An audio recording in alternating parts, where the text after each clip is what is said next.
This broadcast is partnered by BetterSleep, one of the world's top-rated sleep apps designed to help you fall asleep faster and wake up feeling refreshed. I've never been a consistent sleeper. These days, I rarely get 6 to 8 hours of sleep, and I usually wake up feeling like I barely rested. So I decided to try BetterSleep for a few nights, and honestly, it really helped me. One standout feature is the sleep recorder. I had no idea how much I was tossing and turning, or that I even snored when I sleep, until I played it back. That kind of feedback is super helpful. But what really hooked me were the sounds. I love the water sounds, rivers, lakes, rain, and many others that instantly help me stay calm. And the background music? Incredibly relaxing. It's not just great for sleep, it's perfect for meditation too.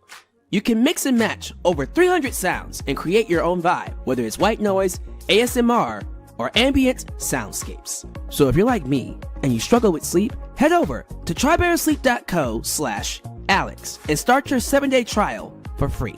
Sleep is a crucial part of your overall health. And if you're not getting the rest you need, it can seriously impact your physical and mental well-being. So don't wait. Download the BetterSleep app and start getting the rest you deserve today.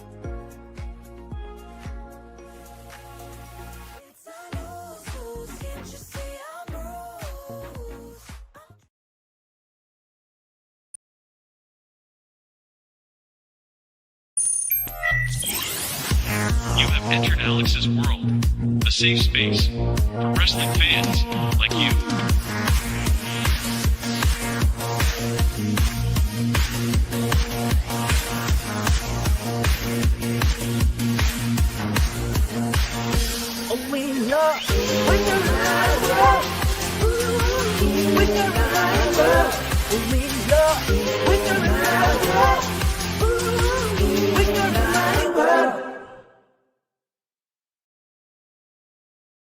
Hello all, and welcome to Alex's World, a safe space for wrestling fans like you. I'm your host, Alex, just Alex, and this is your WWE SummerSlam 2025 two-night preview and predictions, a massive event, the first ever two-night SummerSlam, live MetLife Stadium. This is looking to be perhaps a bigger event than the biggest event of the year, which is saying something.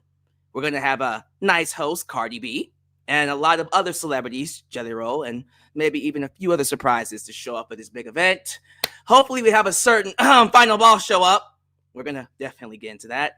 We know how this works, ladies and gentlemen. We got the crew, A&B Combos, and of course, Marked by Wrestling waiting in the back. But I want to let you all know that your opinion, your views also matter. So let us know how you feel about this show. Give us your predictions in the live chat. If you're watching afterwards, give us your opinions in the chat. The comments. However you're watching us, whether you're watching us on Twitter, Facebook, or even, of course, YouTube. And, of course, things are falling down because I'm so excited.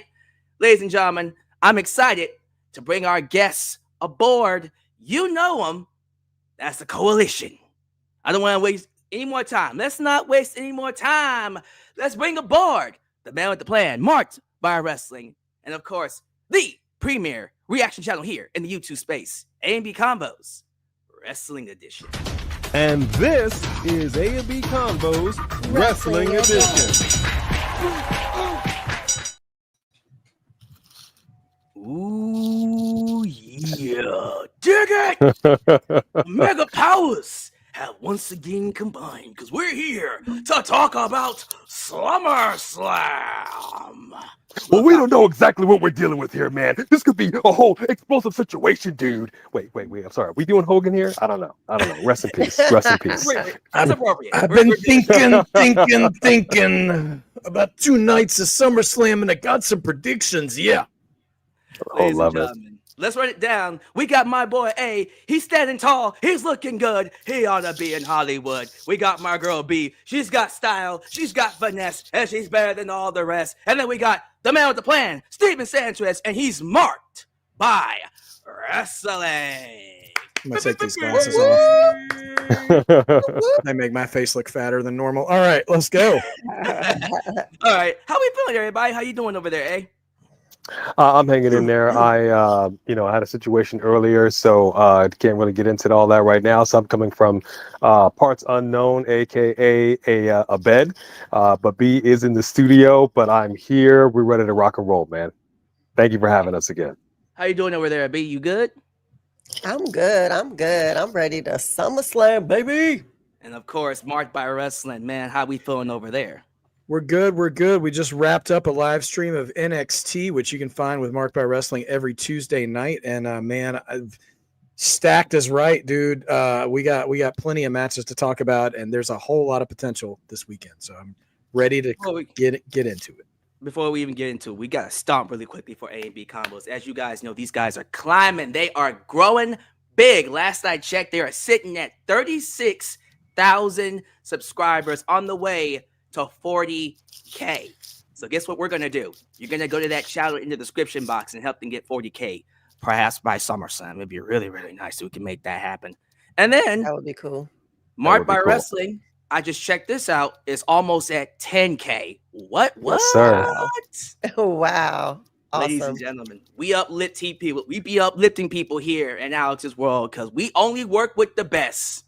And of course, the rest can get behind because you know how we do, ladies and gentlemen. Yeah. All right. So without further ado, let's talk about it. SummerSlam 2-night event, August 2nd, August 3rd, this weekend, MetLife Stadium. Let's get right to it. Overall excitement. I'm going to start with you, B. How we feeling about the show overall right now? I think it's looking good. I mean, everything that I've seen thus far, I'm feeling really good about it. What about you, Yeah. Aaron? You know what? I'm interested to see what this first 2-night SummerSlam is going to be like. I'm actually really happy that they're not pulling an AEW and having a literal 8-hour long PLE. Okay, I'm not here to crap on AEW. I'm simply going to say it's good to see that they have matches they want to get on the card. They're spreading it out. So I'm hoping that these matches are going to get the love that they deserve. Let's rock and roll. And of course, Marked by Wrestling. How we feeling? It's a 2-night event. It's one of the big four. You could argue it's number 2 or number 3, depending on what you feel about the Royal Rumble personally. But I feel like, so I'm comparing it to WrestleMania, right? And I think I was more interested in the creative narratives before WrestleMania, and then we got what we got. But it feels like this time they're looking at the card and they're setting up matches that are like, how can we blow your brains out in a good way in the ring? And so in one way, I'm like, the stories are going to be whatever they're going to be, and that does impact my anticipation. But I know once Saturday comes around and we're done singing the national anthem or whatever we're doing, we're going to see some great stuff, and I'm absolutely ready for that. My excitement level is much higher than it would have been at WrestleMania, that's for sure. But Amen. yeah, Amen. As a card, it's gonna blow WrestleMania out of the water. There are 3 matches that are potential match of the year candidates, and I cannot wait to get to them. I think this time Cody and John Cena are gonna have a much better match in their main event, and that's gonna be a big discussion because there's a major topic that we have to discuss when it comes to that main event. So I don't want to keep you guys here too long. You ready for the predictions? Let's kick it off right. Ladies and gentlemen, this tag match is going to be massive. We got the Tribal Chief, OTC Roman Reigns, teaming with Bo Lettuce, one word, yeet, Jey Uso, taking on Braun Breaker and Mr. Bronson Reed. Now, if you guys don't mind, I would like to kick this off, and then we'll go around the table. I have sat on this match for a while because, first off, anytime you have Roman Reigns on the card, you know it's going to be a big-time match. However, there's one other name that no one's really mentioning that we should get right to. That's Braun Breaker. I was there live in Houston. When he was in the ring with Roman Reigns, the TV show didn't do him justice of how over he is. Braun Breaker is massively over. Them dog parts are deafening. And they're trying to play him up as the next top dog, the next big dog, if you know what I mean. And I think the reason they're doing that is because they're setting him up for a big win. And I think he's getting one here. my big prediction to kick things off, because I'm ready for this one, Braun Breaker wins it for his team, and he does it by pinning Roman Reigns. We open up SummerSlam with Roman Reigns getting pinned by Braun Breaker. What a way to send him off and to catapult him, hopefully, into a main event scene. But I think this is a loss that Roman can take. Wouldn't actually hurt him. He's going to go off to do Akuma, Street Fighter. Why not? Maybe come back and do a feud with Braun Breaker. But they're setting him up to be a main event player. This is a great chance to launch him into that stratosphere. So my prediction is Braun Breaker, Bronson Reed to win, with Braun Breaker pinning Roman Reigns. Hey, you got to follow that.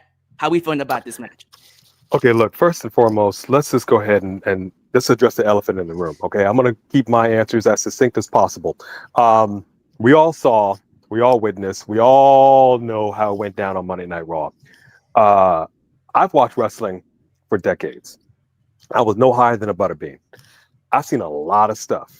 I have never seen somebody steal another wrestler's shoes live on air. Okay, my man took his Nikes up off his feet, left him barefoot, damn near left him naked. All right. That's just disrespectful. That's mad disrespectful. And I loved it. I loved every second of it. All right. So here's the situation. Braun Breaker also set himself up into a position where he was basically like, this is my yard now. This is my ring. These are my ropes. Like, he's basically saying, Seth Rollins is Seth Rollins, but I'm taking over shop.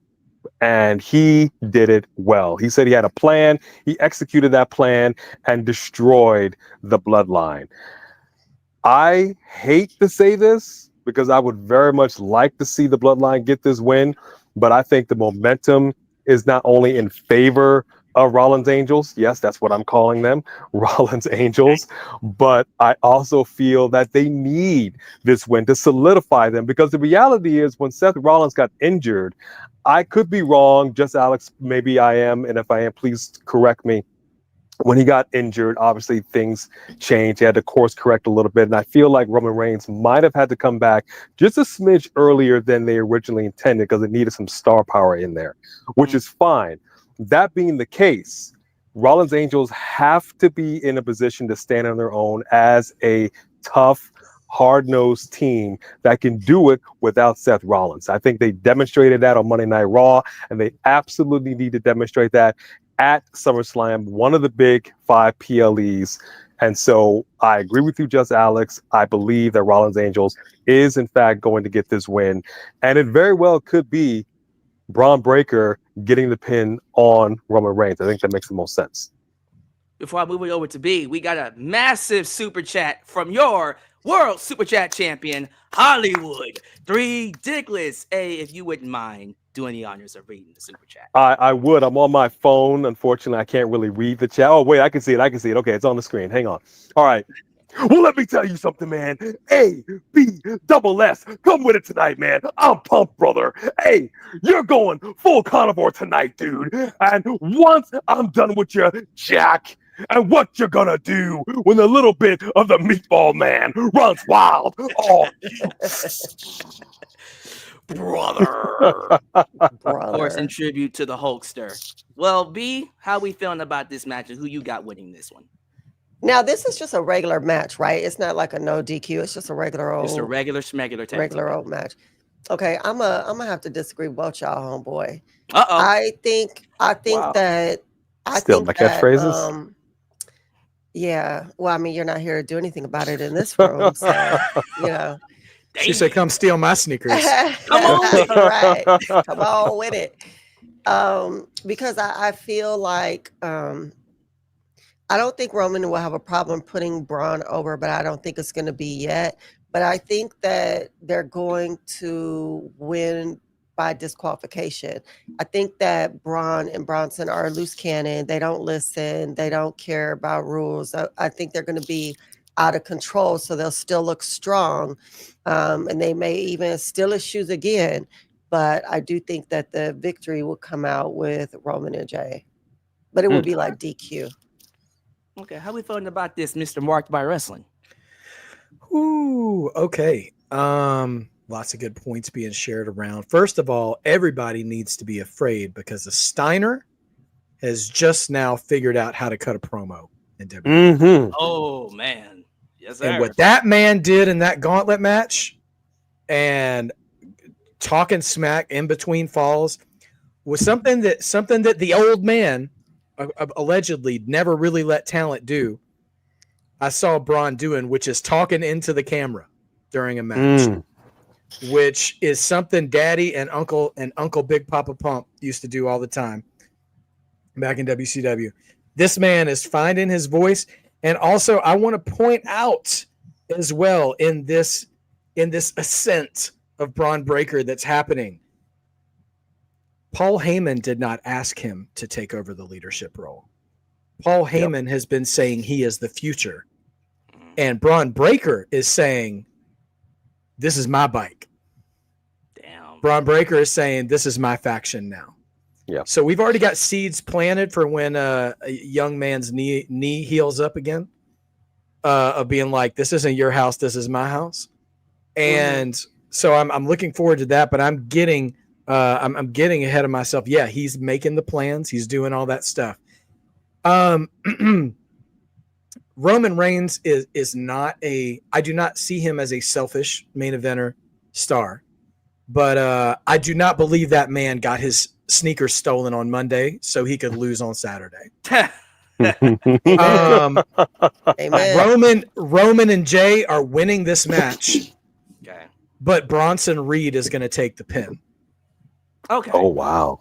And Bron Breakker, before it's all said and done, will beat Roman Reigns one-on-one cleanly and decisively.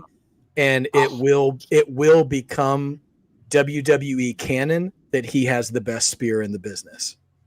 But it's not this weekend. Wow. I think we get that match out of Roman before Roman says goodbye and goes to be the best dad in the bloodline, or goes to be Akuma, or goes to do whatever he wants to do, because that man has given I'm not trying to retire Roman. I'm just saying his equity is, he's so far in the black right now. He's given so much to wrestling and to our enjoyment of it. He was one of the Mount Rushmore of COVID wrestlers that got us through that time and stuff. And I mean, Jay too, to be honest. And I wouldn't be fully surprised. Maybe they double spear Bronson to put him down. And I don't know, depending on how good his conditioning has gotten since January. Go check Unreal, by the way, that's dropped. If Jay maybe doesn't get the pin, but I'm not writing that one in pen.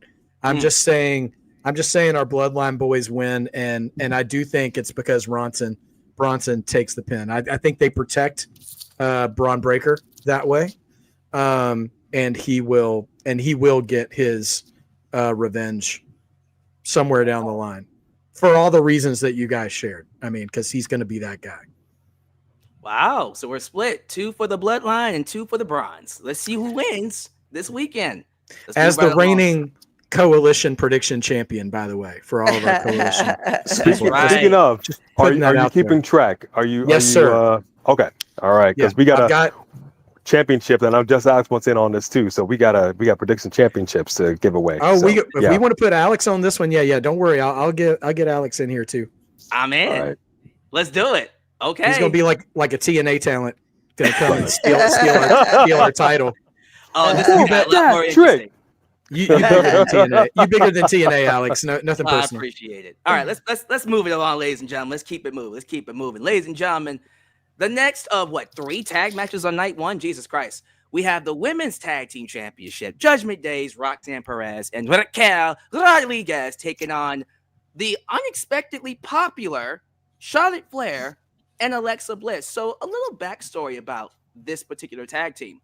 This was supposed to be leading to a match tonight between Charlotte Flair and Alexa Bliss. Charlotte Flair went to Triple H after the reaction they got at, I believe, Evolution, and she said, no, let's keep this going. So because of Charlotte, this is actually going to go on for a little bit longer than it was intended. I'm going to actually go out on a limb and say because of that, I can see Charlotte and Alexa winning these tag team titles. Now, If they do win them, they'll lose it right back to Raquel and of course Roxanne down the line, so they can eventually do Charlotte and Alexa. And of course, you gotta have that ready for Liv when she comes back. So I'm gonna go ahead and say it. Screw it. Why not put the belts on Charlotte and Alexa? Why not get some wheels, some legs under this rivalry when they do eventually have that match? So my prediction is new tag team champs, Charlotte Flair and Alexa Bliss. How we feeling about that, B? How we feel about this match? Completely agree with you. I completely agree with you. As soon as I saw that shirt, the Alliance of Convenience, I was like, okay, I'm in. I'm so in. And I love that everybody just instantly got over the hate for Charlotte. Instantly. We're such a fickle audience. And even the other day, they posted they were at Universal Hollywood. I was mad. I was like, I got to pass. I could have been there. But yeah, no, I love it. I think that it's great for both of them. I think they both needed it. Of course, it will turn into a rivalry between them ultimately. But I love what's happening right now. And I really do want them to get that gold. Before we go to you, Ed, we got another super chat from the super chat champ, 3 Diglets here. He says, I haven't seen a good Street Fighter character since Van Damme played Guile. Roman ain't going to ride off into the sunset after Akuma. I hope he fails so we can come back to WWE. Big dog. Wow. Wishing failure on the tribal Not team. nice. That is sacrilege. Well, hey, despite all that, how we feeling about the tag team titles match? Who you got winning? First of all, I need to address that super chat. Let's be clear here, and I think you might be messing with me. Did you just say Van Damme's guy? Look. That movie was trash. Okay, so I know you're joking around. Put some respect on Raul Julia's name, dog. I will do no such thing. It was. I love Raul Julia. He was terribly miscast in that film. Never should have happened. He was a terrible Major Bison. That's just me. But with that said, we'll talk about that later. I hear what you're saying, Alex. I hate everything about it only because I still feel like the Judgment Days, Raquel and Roxanne are still getting started. They just got those titles. Well, no, excuse me. Roxanne just jumped in and filled the void just recently. And I feel now that finally, and I'm not quite sure why, I've been asking for a non-smiling, more aggressive Raquel. I want to see that Gonzalez come back. And we've gotten it, quite frankly. We have gotten it. And it is about doggone time. I'm excited for it. And I don't really want to see them lose just yet. But I love this alliance of inconvenience or convenience, whatever it's called, between Alexa and Charlotte. It is working. The fans love it. My concern with them winning the titles right now is it feels a little early. It feels, I don't want the fans, because fans, like you said, are fickle. And I would hate for them to turn. I would really like to see, I think they will win. Like you said, I think they will win the titles. But I do want to see Roxanne and Raquel be protected. And I want to see them lie, cheat, steal, like whatever it takes. They've been doing really good at that. And I want to see them not look weak in this. I want to see a really good match. If I can see that, I will be okay with this title change. How we feeling about this one, Steven? For A, Street Fighter was trash. But for me, it was Tuesday. So man. I got to I just lobbed that one right up. Sorry. Okay. What's really interesting to me narratively about this match is stepping away from the ring and going like backstage.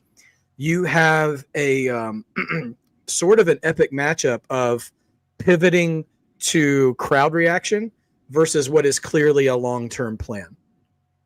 Clearly they're telling a long-term story with the Judgment Day holding all this gold in Liv's absence, to try to usurp, for Roxy to try to sort of usurp Liv's position. She already bought our boy Dom a Nintendo Switch 2. I mean, listen, man, she's trying. I mean, like, if I see a Raising Cane's platter there next week, we're gonna be in trouble. You know what I mean? And so And the man has Riz that he doesn't even know he has. He just keeps bumping into beautiful ladies backstage and getting in trouble. I don't know what his deal is. Nevertheless, I couldn't be happier for Charlotte Flair right now in the evolution, no pun intended, that her career is taking in this phase. Because I've had a hard time articulating it, but just recently on streams that I've been a part of, I've been saying this ad nauseum, that Charlotte needs to have a few storylines and angles that are not centered around being a champion or winning a belt. Right. And her relationship with Alexa is the nexus point of this story, not the tag titles. The tag titles are just a side dish in the story they're telling. So I don't see this as the same as her coming back after some time off and being like, I'm the queen, give me a title shot. You know, she's doing something differently. And all the best wrestlers throughout time, all the ones that still hold in our memories. We don't just remember how many times they held the title, but we remember what angles were memorable. Like I always go to like the Macho Man, one, because it's fun to do his voice, but two, because like, yeah, he held the belt twice, but he also had Jake the Snake sick a cobra on his arm. That whole feud wasn't about a title at all. And like, that is burned in my brain. And so like, I don't want a snake to attack Charlotte, but I want her to have some kind of feud, you know, to have some feuds where she just gets to like flex her performance muscles, you know, and not just be written as I'm a good wrestler, which she is, by the way, you know? And so I'm not taking anything away from her. I just want more for her because she deserves that. The more and more I binged Unreal today on Netflix, and the more I see of who she really is, the more I want the best for her in life, man. And like, and like, she's been so good at hiding that. And I think that started to creep out this year, and the fans really did her wrong. Like I was the early 2025 wrestling fans might be on the top of my most hated list instead of wrestlers, like the way they treated a lot of the performers in different ways, but that's another discussion. So all that to say, it comes down to, are they going to pivot the momentum towards Charlotte and Alexa or keep it with Judgment Day? And frankly, if Charlotte and Alexa win, I don't know what they do next as champions, because they do not value women's tag team wrestling on SmackDown, where they both are. I don't see them going to NXT or hopping between different shows. So I think the Judgment Day are still gonna retain. Maybe they'll cheat. And I'll say this about Raquel too, because you mentioned this, Kevin Nash, Big Daddy Cool of all people, in a very constructive way, said that he either reached out to Raquel or something and said, girl, you should work more like a giant because you have the size and all this other stuff. And her in-ring work the past month very much looks like she took his advice. Yes. She's right. She's wrestling meaner. She's not getting dumped off her feet all the time. And that makes her pairing with Roxy even better. It's a very Shawn Michaels Diesel kind of thing, you know, from back in the day, which I love. And I think that was, you know, for all the times I might have rolled my eyes at Kevin Nash, I think he was right on the money with this one this time. And I'm glad to see that yielding positive things. So I'm picking Judgment Day because I think the investment and them still being champions is the longer term investment there. And I'm sure Charlotte and Alexa will find a way to feud with each other eventually. And maybe that'll be part of the catalyst. But I hope they still keep the antagonistic big sister, little sister thing going on for at least like another month, because I'm having a lot of fun seeing them playfully get on each other's nerves. I can't describe it, but like it gets, I really like what they're doing right now. You know what? I say this real quick. Two things real quick. I said it was trash to you. It was Tuesday, and actually where we live, Tuesday is trash day. So I just got to throw that out there. So I still win there. But more importantly, I'm going to change my prediction. What you're saying that, and I'm also thinking I'm moving forward to another match that we're not going to get to just yet, or we might, I don't know. But yes, I'm actually going to go with Raquel and Roxanne to retain. My argument was too good. Okay, B and me are Charlotte and Alexa. You guys are Judgment Day. Let's see what happens this weekend. Oh, can I say something really quick? Yes, please. I was thinking about when you say Macho Man and angles. I actually, when I think of Macho Man, the first thing I think of is George the Animal Steel kidnapping Elizabeth. That's just like always comes to my mind. Yeah. And that is Nice something they could do here. They could have, I know the Wyatts are the Wyatts on the same show? Yes. Because the Wyatts could kidnap Alexa. Like if Charlotte and her got the belts, they could do that where like Nikki kidnaps Alexa and Charlotte's trying to find her and get her back or whatever, and then Alexa starts acting weird. Like something like that. You know what I mean? Where somebody could kidnap her or something could happen. I just think that was such a good angle. And I think that's been long enough that they could do something like that again. But anyway. Well, speaking of trash, celebrity match. Sorry, Jelly Roll, Randy Orton taking on Drew McIntyre and Logan Paul. The last of 3 tag matches on one night. Jesus, excuse my language, but you know what? I'm sorry. I need to recover after seeing this picture. Do you mind taking the lead on this one? How we feeling about this match and who you got winning? Okay, so I will tell you this much. Pleasantly surprised at Jelly Roll. I really appreciate any celebrity coming into this business who not only is a fan, and you could be fans and everything and still screw it up. Travis Scott, for example. I'm not even going to get into that whole thing, but still screw it up. Jelly Roll, I think he's really taking this seriously. I think the fact that he's lost this weight, he did it for himself. But this is not something that was done on a whim.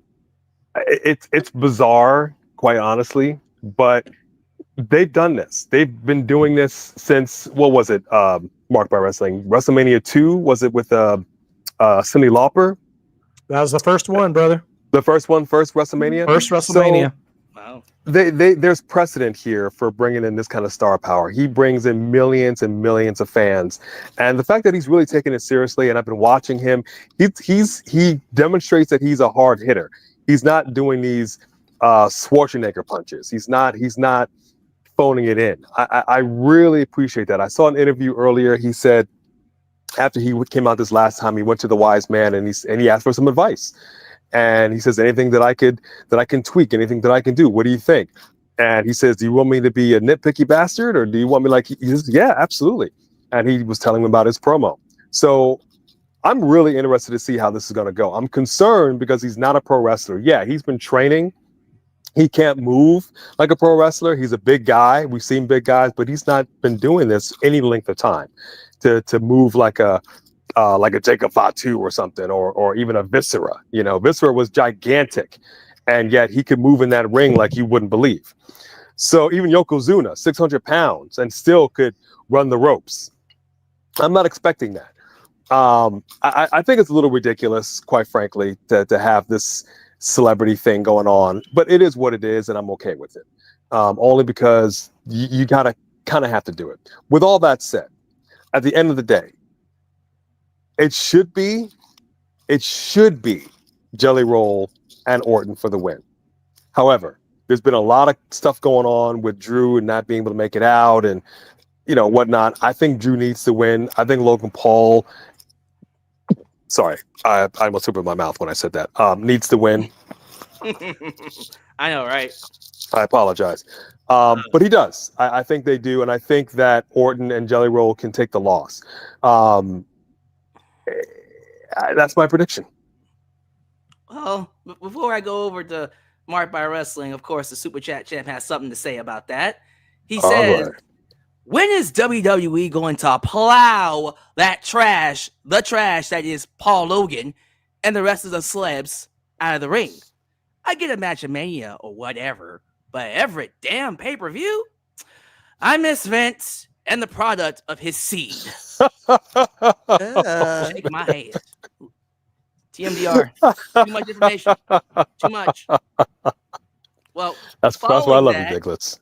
Following that, Marked by Wrestling, what you have to say about this match and who you got winning? The genetic jackhammer. Yeah. I mean, we had Mr. T at the first 2 WrestleManias in the main events back to back. And give me a 12-pack of Jelly Rolls before you give me one Travis Scott. This man, God bless him. Some of y'all are not going to remember this, but it's just, and I'm not trying to stunt on anybody, but it just caught my attention so much. On the kickoff show to last year's SummerSlam, when, if we will remember, Jelly Roll, with the help of the ungodly athleticism of Austin Theory, delivered a choke slam that the Undertaker sat up from whatever podcast he was doing and was like, dang, kid. And he also then needed help from Awesome Truth to get up off the ground. But one, the man can get up off the ground all by himself now too. Yeah. Two, he got up off the ground all by himself on SmackDown because my boy dropped a boss man slam for the ages. For the freaking ages. I almost got up out of my chair and I'm like, I know Abyss was backstage screaming. And like, man. And I'm like, okay. So anyway, I totally got off my own point. Kickoff show last year. He's being interviewed backstage. And he didn't name any names, but he was telling, Kathy Kelly or whoever it was who was interviewing him. He's like, I'm not like these pretend celebrities who act like they're fans of wrestling just to get here. This stuff is in my blood. I've been here for this my whole life. I've loved it. He's like, I'm absolutely here respecting this and all this other stuff. Granted, he does not have the physicality, that say like Logan does, even if we don't like Logan. But like, he doesn't have the athleticism.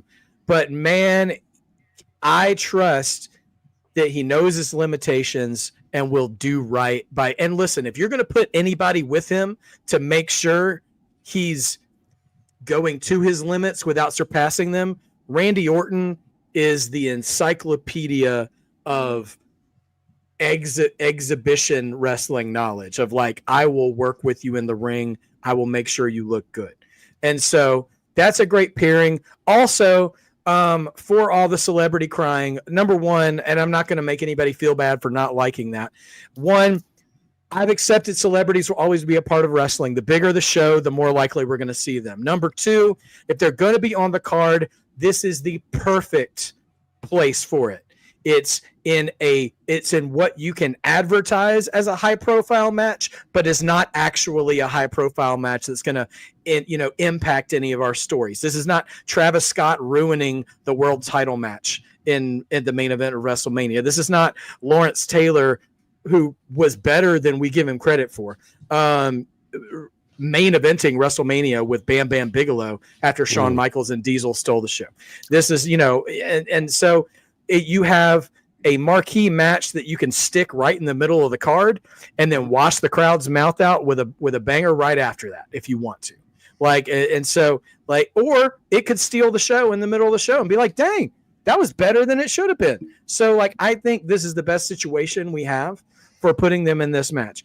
And I really hope Drew gets there. I really do. If we don't, I feel like it's going to be Logan one-on-one with one of those guys, and the other guy's going to be in the corner.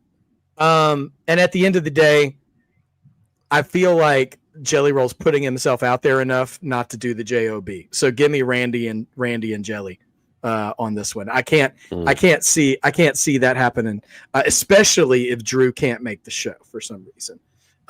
So that's just me. And that's how a jelly's got to be. How we feeling about this jelly, B? Hey. Do you think I'm ready? I don't think you're ready for this jelly. Logan. Hey, She hates it. I used to say that phrase all the time. She hated it when I used to say that. The thing is that celebrity matches, the problem with it for me is not that it's a celebrity match, because I was really upset when Bad Bunny was like having a WrestleMania match and then he showed up and showed out, and that shut my mouth because he was so good. And even like his street fight, I mean, you do not expect celebrities to put themselves out there like that. There's no reason for him to be in a street fight. when you need to go out on tour. And yet he did that. And so I was like, okay, I want to give this more of a chance. But the issue that I have is that every time we have a celebrity in, it's almost like a no-brainer. You're going to let them win because they're a celebrity that you're letting come and do a wrestling match. I would really like for them to do the swerve and not end it that way, especially because he has been looking so strong and dominant over Logan Paul again and again. I know this last time he didn't, but like Logan Paul is the one who has a contract and they haven't. I mean, like we could say whatever we say about Logan Paul, the person, but that's kind of true of everybody. We're in such a weird time now where we just happen to know because he was a YouTuber what his background was. But the reality is that he is very athletic and he's good on the mic and people love to hate him and he's good in wrestling. He just is. And so like, I feel like, it is what it is, right? And I feel like, people gave Miz that hard time because he came from Road Rules and came from that world. And so it was like, it's kind of easier to swallow, except for he already made a name for himself as someone that people want to hate. So, I'm past that. I don't care about any of that outside of wrestling. What I care about is the story you could deliver in the ring. Now, with AJ Styles, he didn't deliver no story. There was nothing. That was whack. And who won that match? Paul. It was Paul. So if he won the last pay-per-view against AJ, but Drew has just been, gosh, this is so hard. I would like for them to do the swerve, but I don't think they're going to. So I'm gonna go with the obvious, which is Jelly and Randy. You know what, B? I'm just going to follow up by saying I agree with everything you said. I don't think you bring in someone like a Jelly Roll just to have him lose to a Drew McIntyre or even a Logan Paul. Jesus, Lord have mercy. Can we not do that? I love when he did the Black Hole Slam or the Boss Man Slam on, what was that, SmackDown? It looked really, really good. And we always say, look, if you're going to bring in a celebrity, they better come with it. Don't just get in there and just bumble F around and just expect us to be, oh, look, that's cute. No, you better meet the standard. And I have a good feeling Jelly Roll's going to overexceed our expectations. He just looks like someone that is taking this very seriously, like a Bad Bunny. And like other people that we're not going to mention. But I do believe this is an easy buffer match in the middle of the card that's not going to harm anybody. You want to go to the restroom, get you a good drink, then come back. Sure, go ahead and do it. Or you can sit back and just watch Jelly Roll get in there and get it done. And hopefully pin the right guy. And that other guy being Drew McIntyre doesn't get pinned and the right guy gets pinned, which I would love. And that would bump the score up a SummerSlam for me. So Jelly Roll is my prediction, and he pins Mr. Paul. We can all agree with that, right? Okay, point of order, sir. I hate to say this, but Orton got the last PLE we saw Orton on. Was that not WrestleMania? Yeah, with Joe Hendry. Right, with Joe Hendry.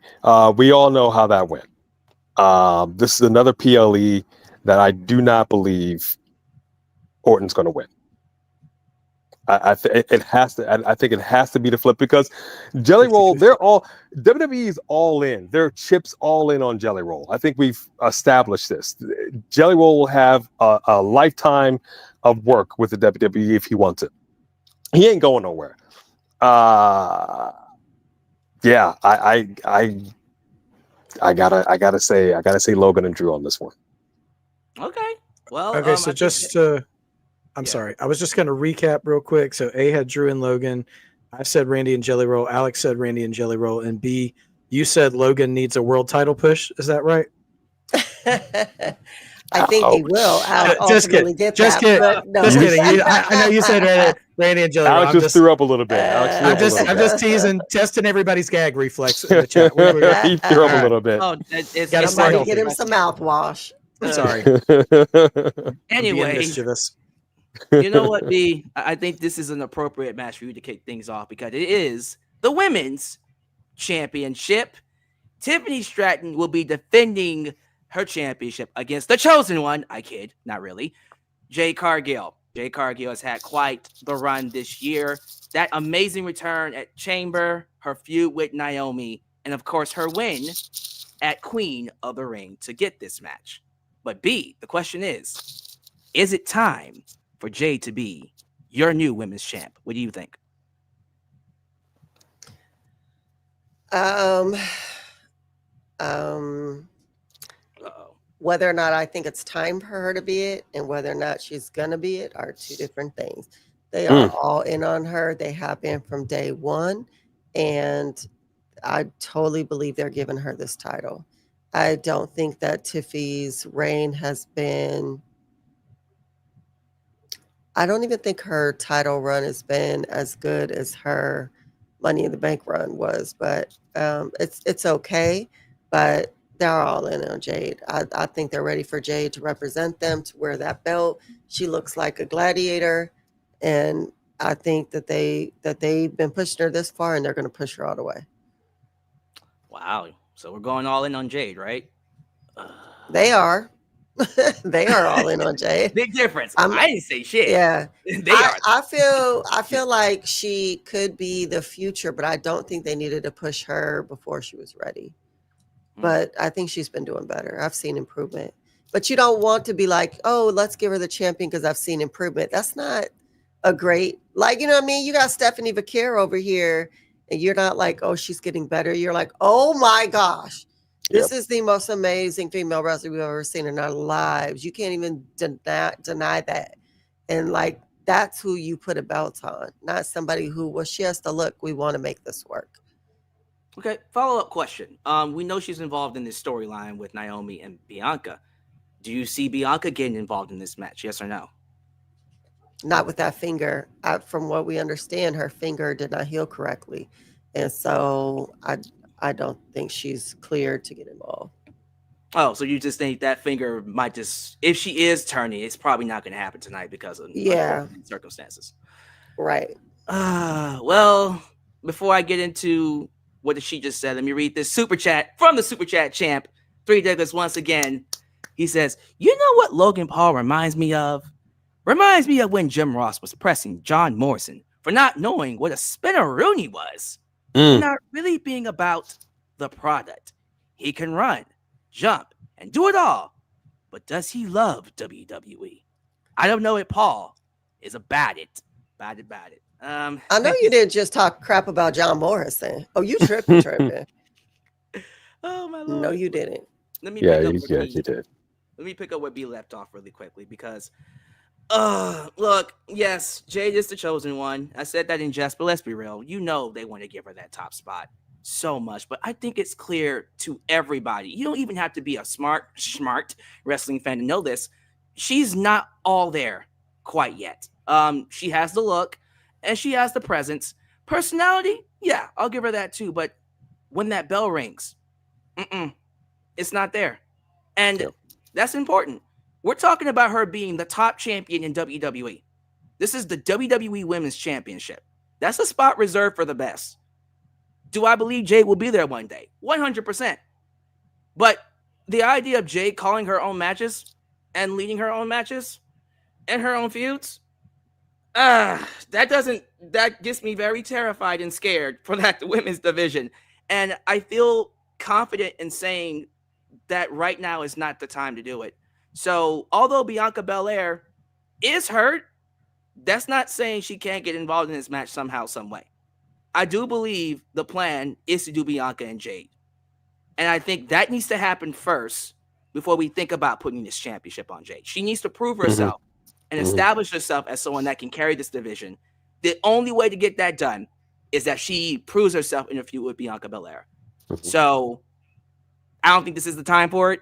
They're going to keep that bet on Tiffany. Tiffany has been doing I'll be honest with you, it hasn't been memorable, but it hasn't been harmful either. It's just passable. Passable job as women's champ. Why not keep it on her? It's just safe. So I'm going to go with Tiffany. And yes, I am expecting a Bianca Belair interference somehow, some way. But you guys can get into that because guess who's next? Hey, how are we feeling about this match and who you got winning? I hate everything about it. Oh. I hate everything about it. individually, I have no issues with Tiffany Stratton. She's proven herself. She's coming up from NXT. She's done a much better job. She's improved. She's improved. Jade Cargill, I've also seen improvement. She's got, like you said, she's got on paper everything going for her, and yet some way, somehow, even now when she gets into the ring, there's still something missing, and it's hard to put my finger on. I don't feel like she's a bit. I don't know how tall she is. I don't know if she's the same height as Raquel. But she's not close. moved. She's close. She's not. How do I say this? She doesn't. This is going to sound weird. Yeah. 5'10". She's not moving correctly. And I don't know how to describe this. There's something off about her movements in the ring. It's weird. And the reason why I hate this is because I don't feel like Tiffany Stratton is a WWE champion. To say that she's passable is laughable. And that's just the reality, is that she is passable right now as WWE champion. Yeah. And that is not a good thing. You want a champion, especially when you're the champion, you're supposed to be memorable, not passable. And I understand that they are all chips in on Jade from the jump, and that has been a disservice to her. It's been a disservice to the WWE because she has not been ready, and she's just hit the ground running with a treadmill that's already going, and it doesn't do anybody any good. At the end of the day, she's your queen of the ring, which I still don't think was a good thing. I actually did not like the fact that the queen of the ring get a title shot. You've got your accolade. Now you should still earn a title shot by winning some matches. So I didn't like that. I did not like that automatic spot. I don't like this match.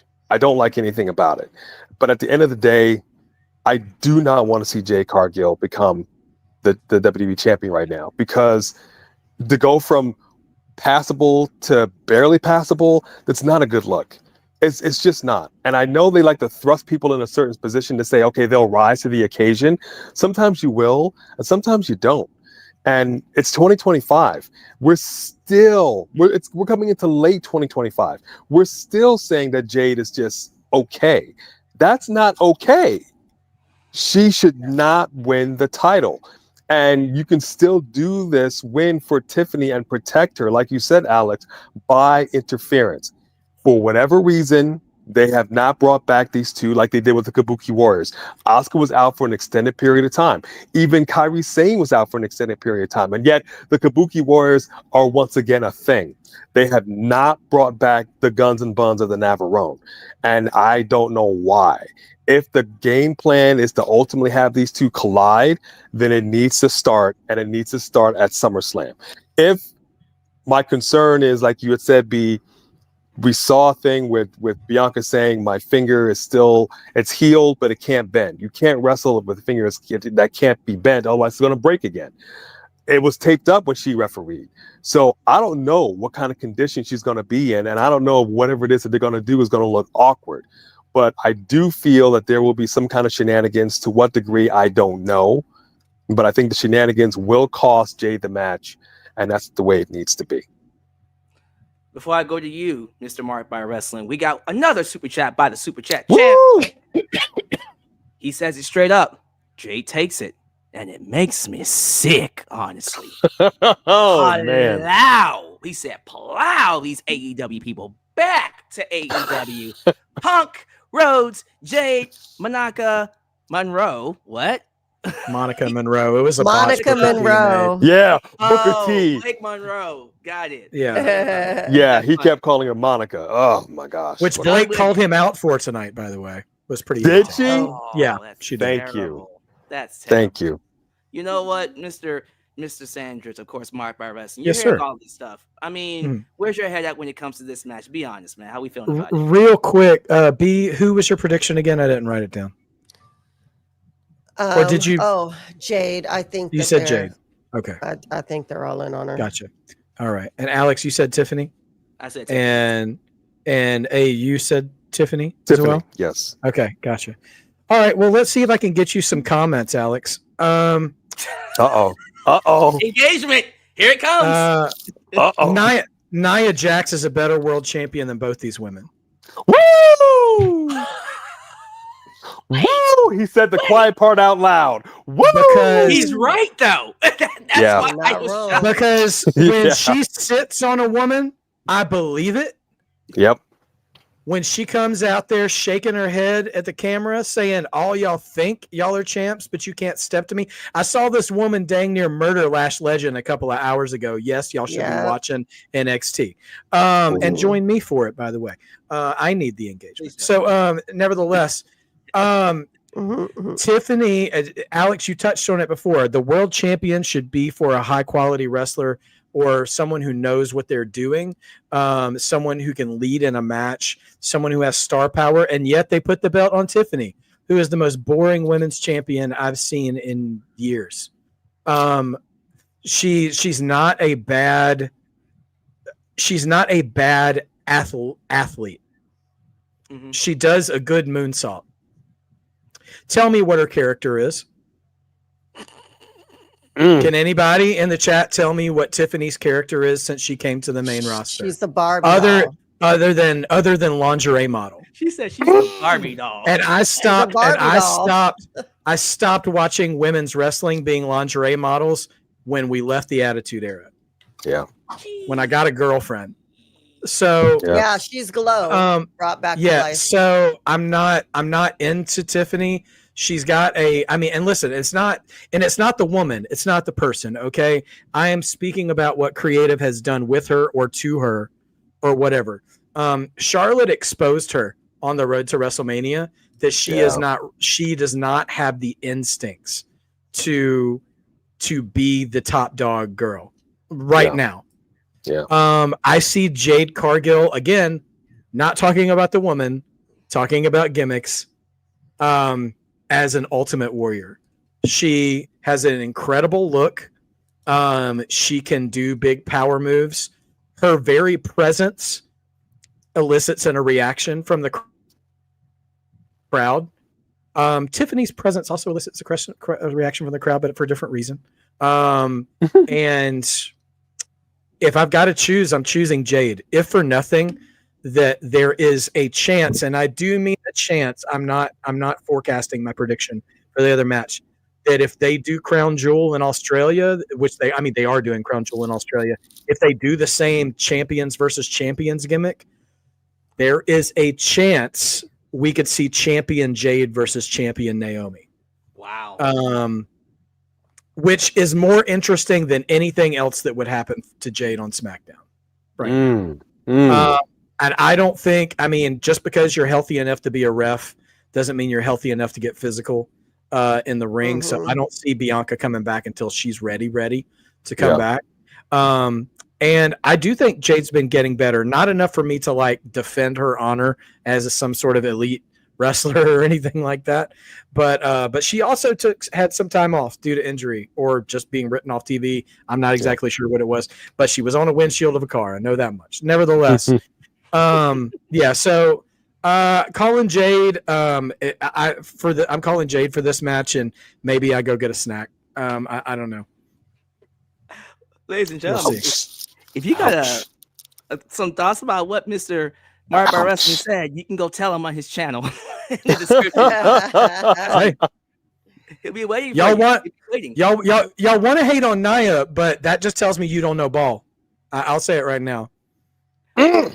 He's right. The fact that Nia Jax was a better women's champ than both of them, that should tell you how far the bar has fallen. Yep. But also, Nia Jax came back and she's been amazing. The Nia Jax that left stayed gone. This Nia Jax that came back has been on point. And people could hate on her for whatever reasons they want to, but she is really, really good. And she was a good champion. She was a good queen of the ring. And Jade don't even care that she's queen of the ring. You don't see a robe. You don't see a crown. You don't see her do anything. It just doesn't even matter. Yeah. Nia Jax of 2025 is not the Nia Jax that broke Becky Lynch's face. She's far more improved demonstrably And I need to see creative improvement from Tiffany and in-ring improvement from Jade. If you could somehow merge those two ladies together, I think you'd have an excellent performer. That's true. So their best traits coming together would equal the best performer we have. Yeah. Well, you know what? I don't want to move away from this because I like the engagement, but we have to move things along, ladies and gentlemen. This is a good match. I'm actually looking forward to seeing how this plays out. Sami Zayn versus Karrion Kross. Let's get right to it. I love the story they're telling. Karrion Kross is the Joker, basically trying to break Sami Zayn. Sami Zayn is, of course, that honorable wrestler who wants to play by the rules, and Karrion Kross needs to know if he can break the honorable good person. And Sami continues to ward him off, but for how long? Simple story, easy to follow. Here's the problem with it. People don't want to see Karrion Kross lose. Yeah. They're invested in Karrion Kross. It happened in Houston. We want Kross. When it was him fighting Sami Zayn on Raw, we want Kross. And that's messing with the story a lot. So is it the right move to have Sami win here? I don't know. But I also don't know if Karrion is going to resign, because Fightful Select just put out a report saying he hasn't signed yet. I'm going to go with my gut. Sami's winning because that's the plan. Is that the right call? I don't know, because I think fans are super invested in Karrion Kross right now. And if you have him lose here and then unfortunately not sign him either, yikes. That's going to be another R-Truth situation. Just waiting to happen. I'm just calling it now. But that's just my opinion. I'm keeping it short. Sami Zayn wins. You know what, Mark by Wrestling? How are we feeling about this match and your overall thoughts on it? I mean, the short version is this is a clear case of what I want versus what I think. I genuinely mean this. I mean, no absolute disrespect to Fightful, especially because they have journalistic integrity and stuff compared to all the other guessing dirt sheet writers out there on the internet. But, I don't think that many people really know the truth behind contract signings and not signings and why people is signed and people aren't. Like, I spent a good chunk of last year of people telling me Drew McIntyre and Kevin Owens were both going to AEW and that Gunther was unhappy while Homeboy got a tour bus. Like, I mean, all this other stuff. So, like, I don't know that we really know, but I will say this. I don't fully buy the idea that if they know Karrion and Scarlett are on their way out, that he gets put on the card at all. Like, against Sami, like that's a big sign to me that things aren't finalized, but they might be going well. Now, that being said, I really hope we don't end up with a creative catastrophe. Like, I feel like there's a chance that pairing these two guys together might backfire a little because Kross has caught fire. I absolutely was fully engaged in every word of his promo last week because, like, it's not just his words, it's his nonverbals. This dude legit could go to Hollywood if he wants to. By the way, he made a short film that's coming out later this fall. It's going to some festivals and stuff. I got my ticket already. I want to go see that thing. But he's so good in performing, and I strongly believe and have occasionally been like soft predicting that we have a Sami Zayn world title agenda coming near. I still feel pretty strongly that he's a strong candidate for the 2026 Saudi Arabia Royal Rumble winner. And how does that work? How does his journey towards that work here versus Kross? There's enough time for him to fail and to come back. The thing I don't like is this idea that Sami would have to admit that Kross was right or something if he loses. Yeah. He said that on Monday. And if we didn't have that, I'd say Karrion wins. But I just don't know how far into the depths Sami would sink before he comes up again, you know? Yeah. I want to say Kross so bad. I cannot tell you how much the mark in the Marked by Wrestling in me wants to see Karrion Kross win this match. Probably more than I'm rooting for anyone in any of these matches. Just because he's really captivated my imagination with the way he's been performing the past few weeks. So for all that, I'm predicting Sami's going to win. I'm just afraid that that's not gonna come to fruition. So I'm calling Sami for this, but I really hope that there is something that Karrion stays with the company and that they can give him something he can continue to sink his teeth into, because that dude's just hitting home runs with everybody he works with. And so like if we can get one of these mid-card titles onto a babyface and send Karrion after whoever a new champion might be, I think that could be a lot of fun. But anyways, I don't know. I'm predicting Sami. Karrion Kross being the Mephisto of WWE is just giving me life. That idea sounds amazing. Mm-hmm. Unfortunately, Three Diglets doesn't agree. He believes, love you, Kross. Good luck in TNA. Ouch! Book Kross versus Trick Williams. That's awful. Ouch! Whoop that Trick. How we feeling about this match and the future of Karrion Kross? The disrespect that Diglets is putting on Kross. Love it. My goodness. Yeah, I can see that possibility, to be honest with you. I can see that possibility. I like the fact that these people get dismissed and they go to TNA because you can still kind of work with these fine folks over here. But they've been keeping them kind of more so on, it's also weird because even if he did ultimately go to TNA, they've been keeping him with NXT people, and I'd hate for him to kind of go backwards. But who knows? Who knows how that's going to go? But you bring up a very interesting point, Alex. If there are contract negotiation situations that he hasn't re-signed, the thing that I like about Karrion Kross right now is he's keeping his promos really real. He's keeping himself relevant, even if he's not on WWE television, and he's saying it in a way that is resonating with a lot of people, and I love that. I absolutely love that. I'm sorry, our channel mascots are being a little, I don't know why. They want the spotlight. That's good. We're good with it. So hold on one second.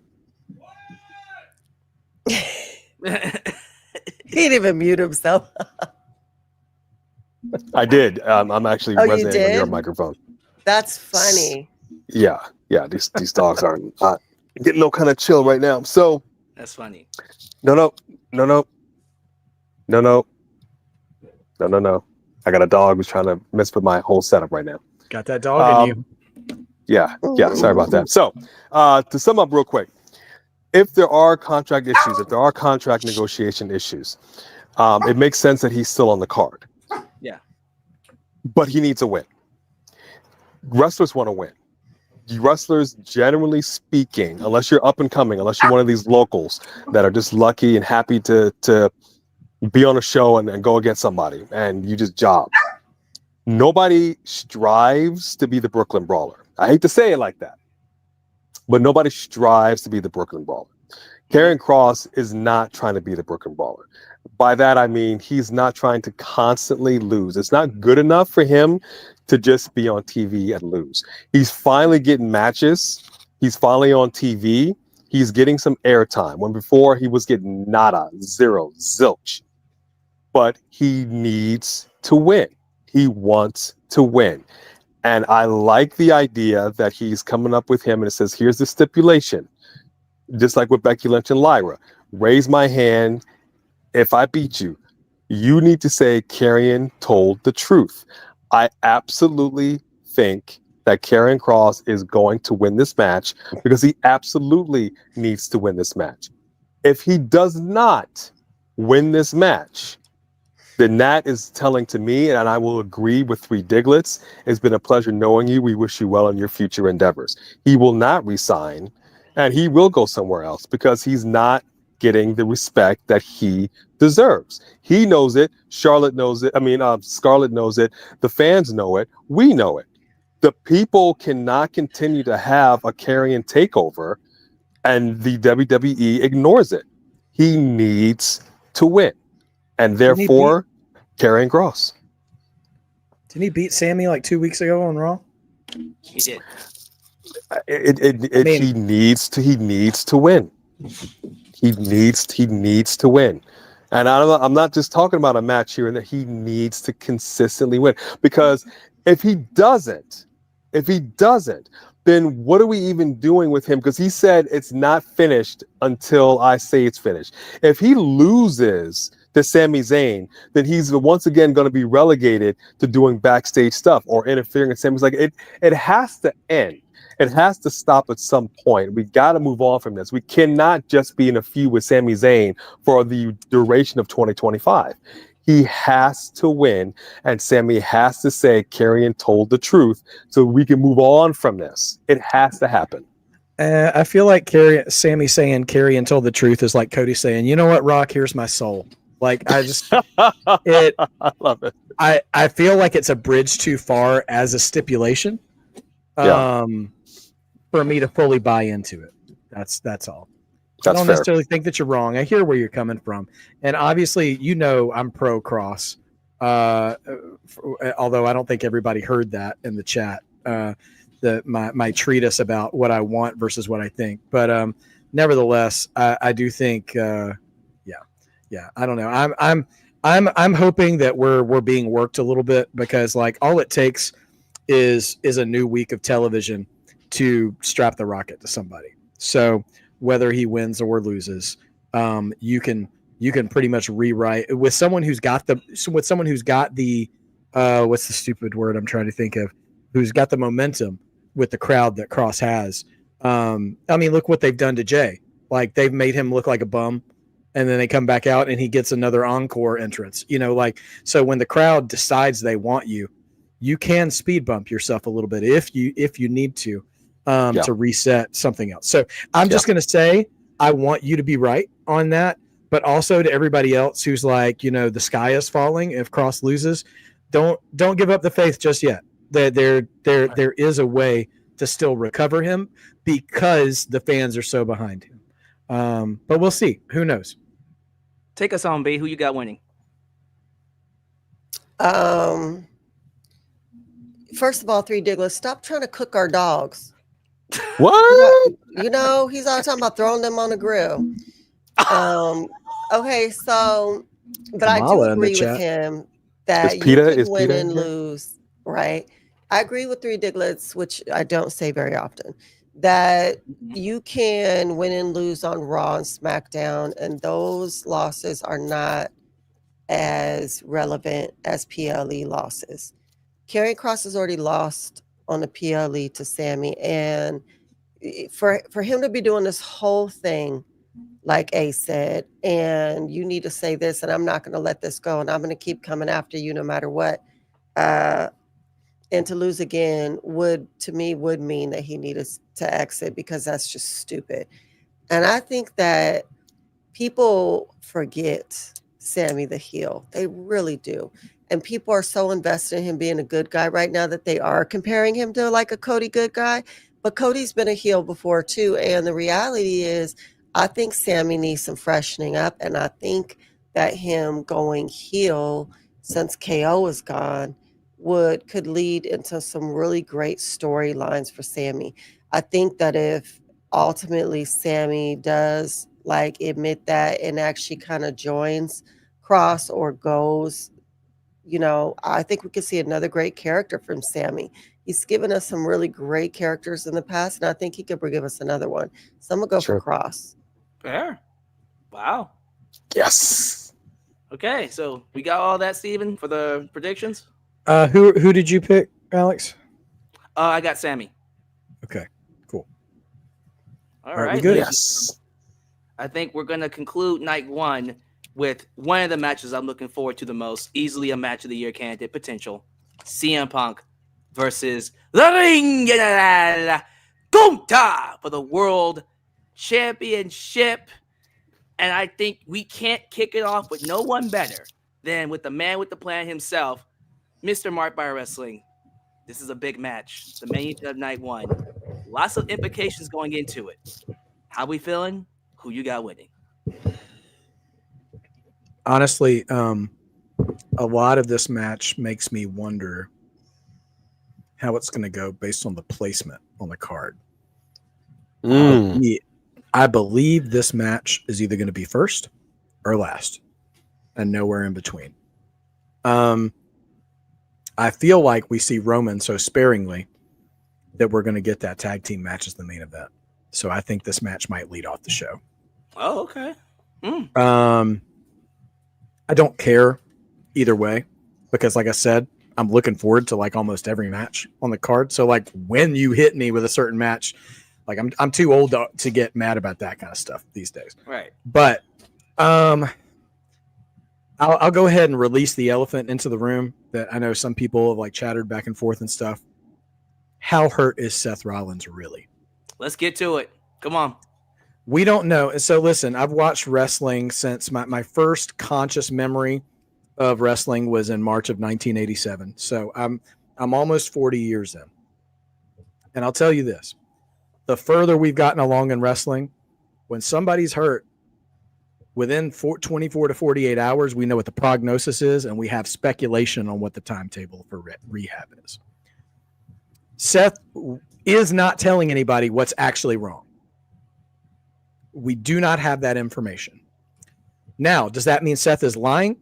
I want to be clear on what my stance on this is, loud and clear. I think that Saturday night in the ring with LA Knight on Saturday night's main event, he 100% had a scare.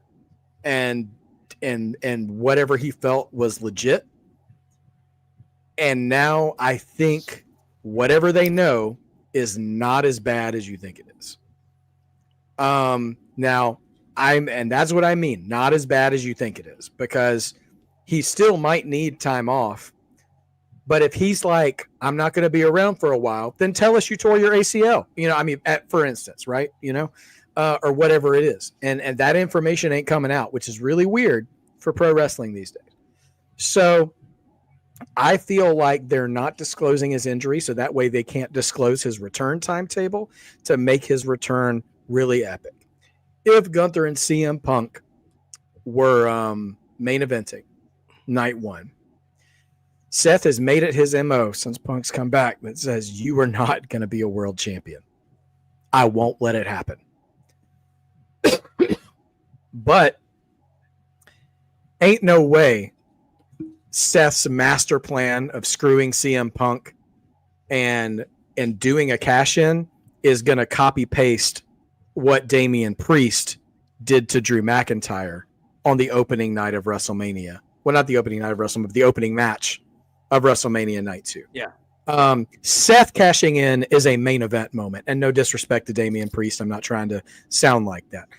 Seth cashing in, especially on CM Punk, who may have just won the match, and taking the title away from him, is a main event moment.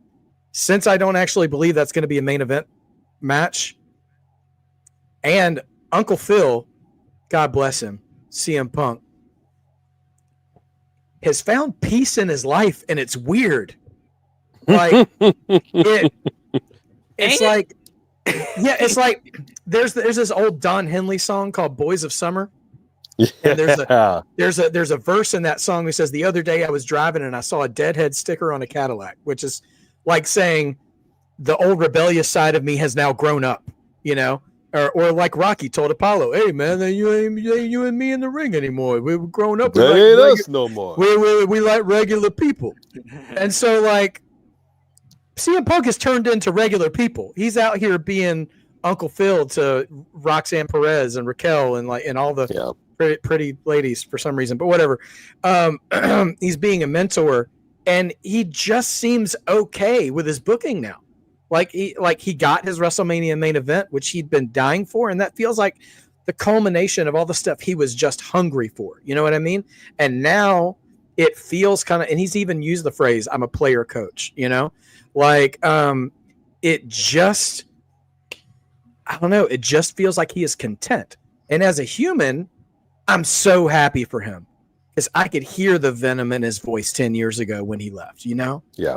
I'm so overjoyed for him that he has peace in his life. But as a competitor, I don't buy him as a winner as much anymore because he seems just cool with it. He's like, "Hey, man, whatever makes the best show. I'm here. I'm the company guy. Company man Punk." That's what CM Punk stands for now. And so like,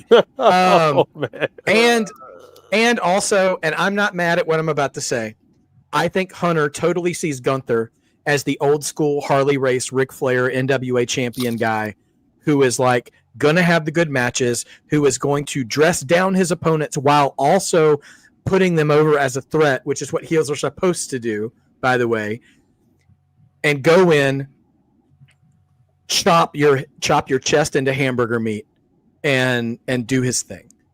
So I think Gunther's I think Gunther is going to upset this crowd. He's going to crush some dreams, and I think he's going to hold on to that title. So no cash in. No, I say no cash in because I don't think it'll be the main event.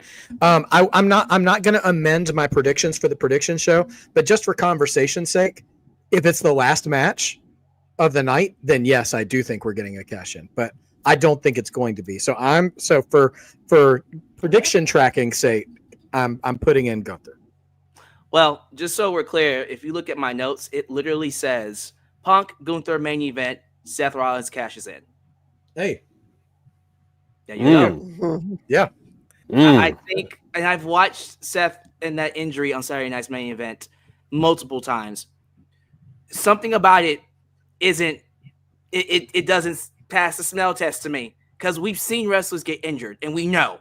Like with Liv Morgan, for example, when she fell on her shoulder and we saw it, and you went, oh, yeah, she's out for a while. You just know, like, oh, she's out for the rest of the year, right? When Seth got hurt, matter of fact, in 2014 before WrestleMania, I remember that too. And they said tore his, what was it, his ACL or something like that. We're like, well, he's not going to make WrestleMania. Not only did he make WrestleMania, he wrestled twice.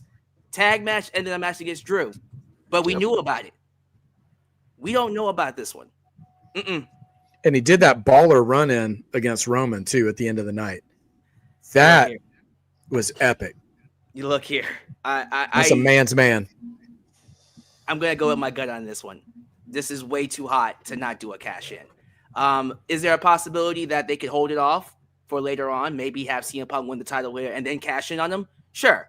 Unless you have Gunther here and then they do a rematch with Punk and Gunther and then cash in. That works too. All I know is this. Punk's not winning that world title, period. Because the whole point of Seth Rollins and his goal to make sure Punk never wins that world title goes to waste if Punk wins the world title.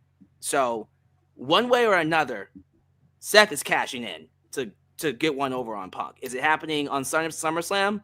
Hopefully. I would love for it to happen at MetLife Stadium in front of 40, 50,000 people. But I actually agree with Steven. If it's not going to be a cash in, Gunther has to retain. Because I don't feel like, look, as much as we all hated AEW and how Punk went out there, be honest, who misses that CM Punk? Just a little bit. Just a little bit. No. Chip on the shoulder. Give it smidge. Just a little bit. No. I know AEW does. Oh, That's the truth. They would. Tony Khan would sacrifice all his billions to get CM Punk back. Trust me. But look, it's one of those things where you're right. He's happier. He's a lot more centered, and he's enjoying his last few years in wrestling. Yep. You know what? Go out however you want to go out, but you're not going out as world champ. Sorry. So yeah, just basically copying what Steven said. But my main prediction is Seth Rollins cashes in, and that's what I'm sticking with. Alex, can I clarify something for you? So I know you're predicting a Seth cash in. Am I assuming you're predicting that cash in on Punk or on Gunther or just in the match? In the match. So okay, so like 3-way. Yes. Okay, because I was going to say if you're predicting he cashes in on Punk and that doesn't happen, but Punk still wins, I would still give you the credit for Punk winning. But you're saying he enters into the match. All right. Right. I just wanted to make sure I knew what you were saying. All right, cool. Yeah, put me down for Gunther winning, by the way. Just to, because I don't think Punk's touching that title either way. Okay. All right, cool. Gunther / cash in. Yeah. Now, before I go to A, of course, the Super Chat champ wants to throw his 2 cents into this. Hey, can you see this and read it, by the way? Yes, give me 1 second. It's going to come up on the screen on my TV. Okay. So says ye. Rollins cashing in for the big boy belt, not Gunther's title. You don't give Rollins the likes of Heyman, Steiner, and Reed to cash in for the second best world title. No, my friends. Rollins cashing in on John Cena on his last days. Ooh. Well, if that's true, Roman and Jay are absolutely winning. What do you say about that, A? How are we feeling about this match? But also what you just read. I do not disagree with what Three Digless has to say here. I think that is a strong possibility. I'm still very much all in on Cena retiring with this belt. I personally want to see it because it's something they've never done, and I'm totally good with it. And I hope that is the way it goes out. I hope come December 31st, 2025, whether or not I still have all of this is up for debate, but I hope there is no debate as to John Cena walking out of the WWE champion. With that said, in regards to this match, I hear what everybody's saying in regards to Rollins' injury maybe not being as serious as we thought. Maybe he is, in fact, going to show up and cash in. I would say yes, but I'm going to say no. The reason why I say that is a couple of different reasons. One, I rewatched his match a few different times. I saw he landed, he stumbled. I can honestly say it didn't seem that serious, but it doesn't mean that it wasn't. A tear can happen with something that is not looking quite as devastating as Zoe Stark. If you watch Zoe Stark's injury, it was horrific. Horrific. We saw Indy Hartwell when she bent her ankle. I thought it was snapped in 100 different places. Turned out it wasn't. It wasn't as bad as it looked, but it was still bad enough to take her out. Paul Heyman, and I forget where he was saying this. I think it was in an interview or he was saying something to, I forget. I think he was giving an interview or something. And it was in regards to Seth Rollins and that briefcase. And he said he has a year to cash this thing in. He didn't need to say that. Right. He has Also, until after next year's SummerSlam. Exactly. Next my year's point. Money in the Bank is after SummerSlam. There you see, that's my point exactly. And Braun Breaker stepped up and he said, this is all of mine now. This is my ring. This is my this. This is my that. If Rollins was actually going to cash in and he was going to come back, that's something I think they would have let them in on, them meaning Rollins Angels. I do not think Braun Breaker would have said that, because that's putting him in Seth Rollins' spot, in Seth Rollins' position. I don't think they would have given him that momentum because that kind of makes him look like Boo Boo the Fool. I hate to say it like that, but it does. If Rollins comes back all of a sudden and it looks like these guys are looking so strong and he's like, now I'm the man up in here, and then all of a sudden he's not, it's not a good look for Breaker. It's not a good look for Bronson, and they are in prime position right now to be the top dog. So I will simply say I do not think, based on what I've just stated, that Rollins is coming back at SummerSlam. I do not think he's cashing in. I do not think he's making an appearance at all to interfere in this match. With that said, I'm also a little peeved because you have Jey Uso, who was the title holder, beaten by Gunther, and people were all kinds of upset because you decided to have a match with Gunther and Goldberg, which honestly went nowhere. It went nowhere. It was a nothing match. It was a useless match. It was a pointless match. And it cut, yeah, exactly. So this was a match that we didn't need to see, and yet they decided to make it happen. And Gunther retains. CM Punk is obviously a much better competitor at this stage in the game than Goldberg is. But CM Punk also said, I need this. I need this one. And I don't think you do. I think he's talking himself into it for the very same reasons that Steven just said. I think he's very comfortable where he is. Maybe he's a little too comfortable. Maybe that's the reason why he decided to cut that promo, because he likes where he is, and there's a part of him that doesn't like that. But that's not who he is anymore. He's not CM Punk. He's Uncle Phil. He's settled in. Maybe he's got a world title in his career before he checks out completely. I would say yeah, but I don't think it's happening at SummerSlam. I don't think he needs this the way that he thinks he does. I think Gunther, to be the solidifier, and they decided to put this title back on him as the ring general, he needs to put CM Punk in the dirt. And I think it's going to be a good match, but I think the ring general is going to retain. Oh, wow. Well, V, take us home. How we feeling about the potential main event of SummerSlam? Night one. I also agree that CM Punk is not going to win this. I do think that Gunther is going to retain it. I don't think Seth is coming back quite yet. But I do think that they're just so all in on Gunther, and this feels a little bit thrown together. It's not, CM Punk left Gunther completely speechless. I don't buy that he's going to be the one to beat Gunther. I just don't. Okay. And they didn't have and correct me if I'm wrong, Gunther and CM Punk, they haven't really exchanged like real fisticuffs in their promo stuff, right? No. Yeah. There's been no exchange of anything. And we've seen him go in on the likes of Jay or whatever. We've not seen any of that with this, which I think is also a little telling for me. Yeah, I really think we're going to see CM Punk get choked out. Wow. So no one's picking Punk. That's interesting. And I also agree with Three Diglets that he's going to cash in for the big boy title. I agree with that too. And I know the titles are supposed to be kind of equal, but they're not. They're just not. No. If I'm Seth Rollins, I want the big deal. Yeah. Wow. Okay. Well, put that one down. Everyone's got Gunther. Let's see if we all get that one. That's funny. All right. Moving on to night two, ladies and gentlemen. I believe we can't start off night two until we talk about this match. 25th anniversary TLC from the first inaugural TLC match at SummerSlam 2000. We got a 12-man tag TLC Tag Team Championship match. My goodness, the teams in this, the Wyatts. You got MCMG, Machine Guns. You got DIY. You got the Street Profits, Fraxium, and the new team of Andrade and Phoenix. This is going to be nuts.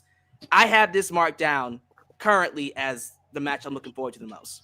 Easily going to be match of the weekend if they go out there and kill it as much as I think they are. I don't even care who wins. I'm almost just willing to just go that team. No. Look, honestly, they're all in on the Wyatt Six. I love that they made the Wyatt Six the big bads because I was, please forgive me, Bray Wyatt, rest in peace. I was getting kind of bored of the Wyatts as baby faces. Sorry. I had to say it. I was like, well, since Karrion Kross and his group is done, they don't really seem all that interesting. But when they won the tag titles and they went heel, as in they started like cheating and getting involved, I was like, okay, now we got something because this is like the big bad and all the villains and the heroes have come together to take them out. This works. And I think the SmackDown division has been cooking as of lately. Excuse me. They've been cooking as of lately because of that dynamic. Unlike the Raw Tag Team division, which is non-existent. So I love this. And I think with the Wyatts being the tag team champs, it's just going to make things a lot more interesting and a lot more better. So for the sake of the prediction, I'm going for the Wyatts, but this is the match I'm looking forward to the most over the entire weekend. B, how are we feeling about this match? I mean, y'all know how much I love the Street Profits, and I would love to say that my boys were going to get their titles back, but they just are. They don't. They just. I don't know what they're doing with them, but they're not looking strong at all. And this Street Profits ain't winning that. I would love to see Andrade and Ray Phoenix come out with a win, but I just don't. They just became a tag team. I don't really necessarily see them taking them from the Wyatts just yet. They just got these titles, and it's the Wyatts. They need to let them keep looking strong. I don't want them to do what they did to Bray to them. Like, they're supposed to have supernatural powers almost. Not supernatural powers, but just crazy enough and creepy enough that I don't know. I know everyone else will probably gang up on them, but I just think they're going to retain ultimately at the end of the day. Okay. How we feel about this, eh? I agree. If it ain't the Street Profits, it ain't happening. This is actually the match that I'm probably looking forward to the least. Wow. And I say that because, generally speaking, I am bored of these tag teams. I see them each and every week, and I don't know why they just lump them all together. And I'm glad that we got Andrade tagged up with somebody, which is fine. But MCMG they have not done it for me since they got here. They just haven't. Ciampa and Gargano, I got no issues with them, but they're not the gangsta that they were when they decided to turn heel. They kind of slowed down. Everybody that's just, and again, I've said this before about WWE. WWE has this way of just starting something. You want to be starting something, and then you just pump the brakes, kid. You know what I'm saying? They do a thing and then they slow a thing down. Just like with the Street Profits. We were saying forever, the Street Profits, when are they going to put gold around them boys' waists? And they just were not doing it. They finally go rogue. They change their music. They change their whole stilo. And what happens? They get gold around their waist. And then they almost immediately went back to the old Street Profits. And what happened? They lost the gold. And then for some inexplicable reason, you brought B-Fab back into the mix. You took her out. You teamed her with Me Chin. And now she's back. No explanation, no rhyme or reason. I'm not mad at it because I was fine with them being together. But dude, give me some consistency. I'm just not getting it. But with the Wyatts being now the gangsta out of all of these teams, that says to me that they are going to retain. All these other teams, boring. I hate to say it like that. At right now, creative has them boring. Show of hands. Legitimately show of hands, and I want to move on. Can anybody see MCMG being tag team champs right now?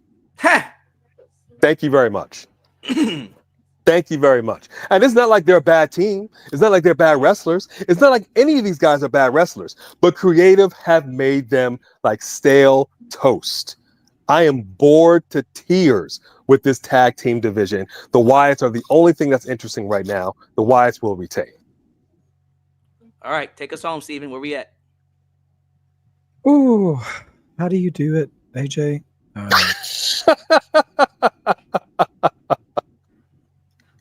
Let's see. I gotta disagree with you, brother. I could not. Oh man, I could not have more opposite feelings to almost everything AJ just said.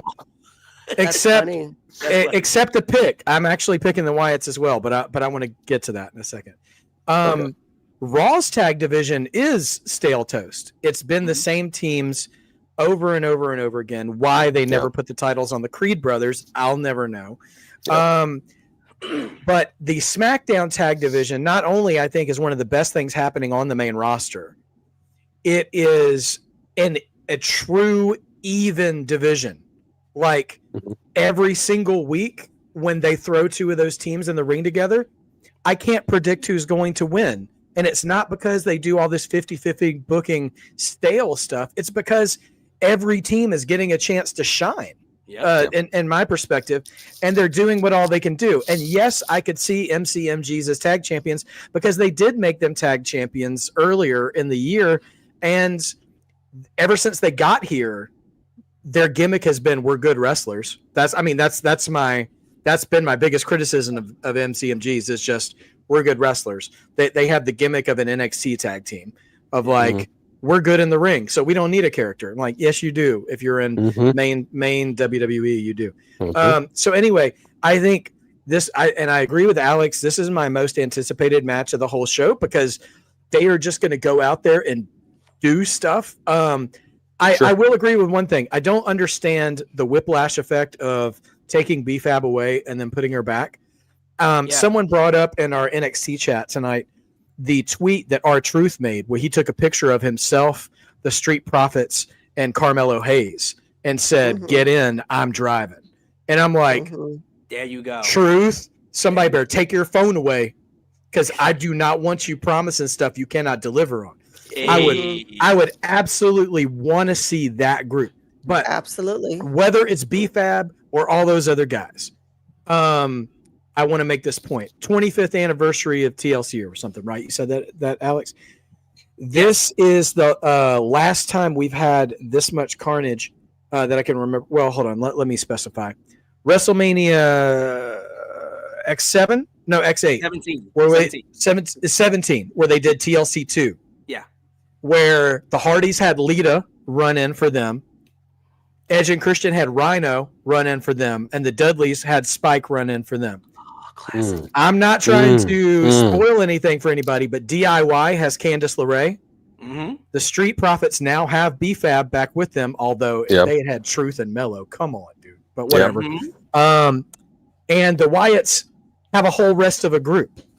So I know that Fraxium and Andrade and Phoenix, and by the way, I agree with you. I'm so excited about Andrade and Phoenix. Like the mark in me is like, oh, I'd love to see those guys. I want to see those guys win tag gold on their own terms before they ever get to bringing Penta around. Now, what if Penta showed up to help out Andrade and Phoenix, though? Bring the whole freaking house down on that. That just came to mind right now. But all I'm saying is I think we might see a throwback to extra interference in that match like we did at X7 from those groups. And at the end of the day, one, we all said the Wyatt Six just got these titles. But number two, they got more numbers than anybody else too. So at the end of the day, I think they got more backup. They just got it. They just got the belts. I'm looking at I'm just looking at the combatants, the competitors one more time. Even if it is MCMG, which I think probably is the biggest long shot out of the match, I'll be happy whoever wins this match. Yeah. Because every team has proven they belong in this tag division. And I love that one show, not the whole roster, just one show on the main roster has a tag team division that's 6 teams deep. When was the last time the WWE had 6 teams deep in tag teams that were actually legitimate contenders? I was trying to remember back to the 80s when it's like the British Bulldogs and the Hart Foundation, the Killer Bees and the Young Stallion. And I was starting to run out of teams once I got to 6 or 7. And so, this is a deep time. So either way, I'm personally, I'm with Alex on the anticipation piece. And I hope that this match over-delivers for A. I hope he ends up liking it. Because I hate to see my boy disappointed. Well, here's my thing too. Just to tag on to that before we move on, they were off WrestleMania. Keep that in mind. These tag teams on SmackDown did not get on WrestleMania. They made them pay for it with that TLC match on SmackDown. Yeah. That was the best thing that wasn't on WrestleMania. They are going to make them regret it. Yeah. Yeah. Sorry. And this match is going to be there. Don't you ever do this to us ever again. You better have us on WrestleMania next year, or you going to regret it for sure. 3 Diglets over here. Again, awesome donations from the world champ. Yeah. Tag teams haven't been exciting since Cactus Jack and Terry Funk beat the Outlaws in a dumpster match at WrestleMania 14. Titles can't make the man, and no tag team today has the moxie. Whoever holds the titles, it's whatever. Be more. rare L take from 3 Diglets. Wow. I can't disagree with anything he said. The titles haven't been relevant since before TLC. Are you kidding me? Okay, Parties, maybe Dudleys, the titles are relevant. Yeah, they're relevant, but the tag team. He went all the way back to the Attitude Era, my dude. None of them are Steiner brothers, though. I'm not in love with this tag team, with all these tag teams constantly being all in it either. I think that without the Wyatts coming in to make it exciting, it was like we just had a couple of white bread and bologna sandwiches that you could cut it different ways, but it's a white bread bologna sandwich. Then now we got a quesadilla, and I love me a quesadilla, but I feel like the Wyatts is just like a full enchilada. And we're such big fans of the individual people in the Wyatts, and so happy that they all found their groove here. and they're just exciting. And I don't know. The And rest you of that can't even give division, us fried bologna. Just some yeah, cold bologna about the fridge. Yeah. on a Wonder Bread. All right. Well, No mayo or nothing. let's move it along, ladies and So gentlemen. WIT tag team division or something, man. What are we doing? Ham, no burger. Hey, 50 big boy. Ladies and gentlemen, let's move it along. Let's move it along. Intercontinental Championship, we got AJ Styles taking on the surprisingly very popular, Twilight Zone, Dominik Mysterio. Did y'all see his reaction at the AAA event this past Friday? Oh my goodness. I mean, WrestleMania was a massive pop. He was popular here in Houston. When did this happen? I miss the days when everybody would just boo Dom when he talked. Now they love him. Like, what is this guy doing? Every woman wants him, and now the fans want him too. What is his secret? You either die a hero or you live long enough. You either die a villain or you live long enough to see yourself be the hero. It's the reverse. Apparently, when it comes to Dominik Mysterio, this is the easiest prediction of the entire weekend. Dom is not losing that IC title.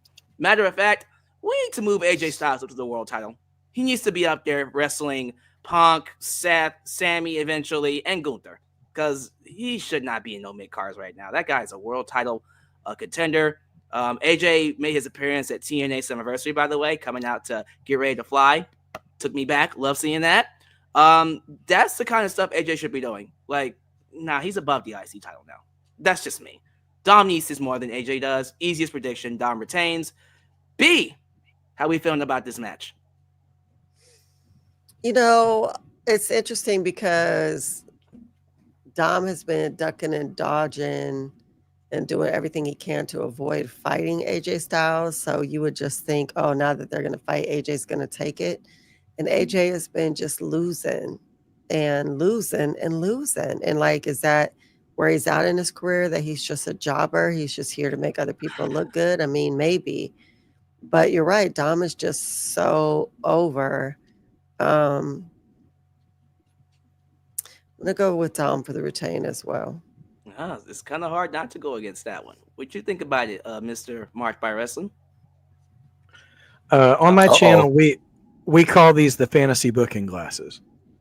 So I'm gonna posit two scenarios here, branching timelines, if you will. Okay. If Dominik Mysterio wins this match, I think we see AJ take on Gunther in Paris. I like it. France loves AJ Styles. That's true.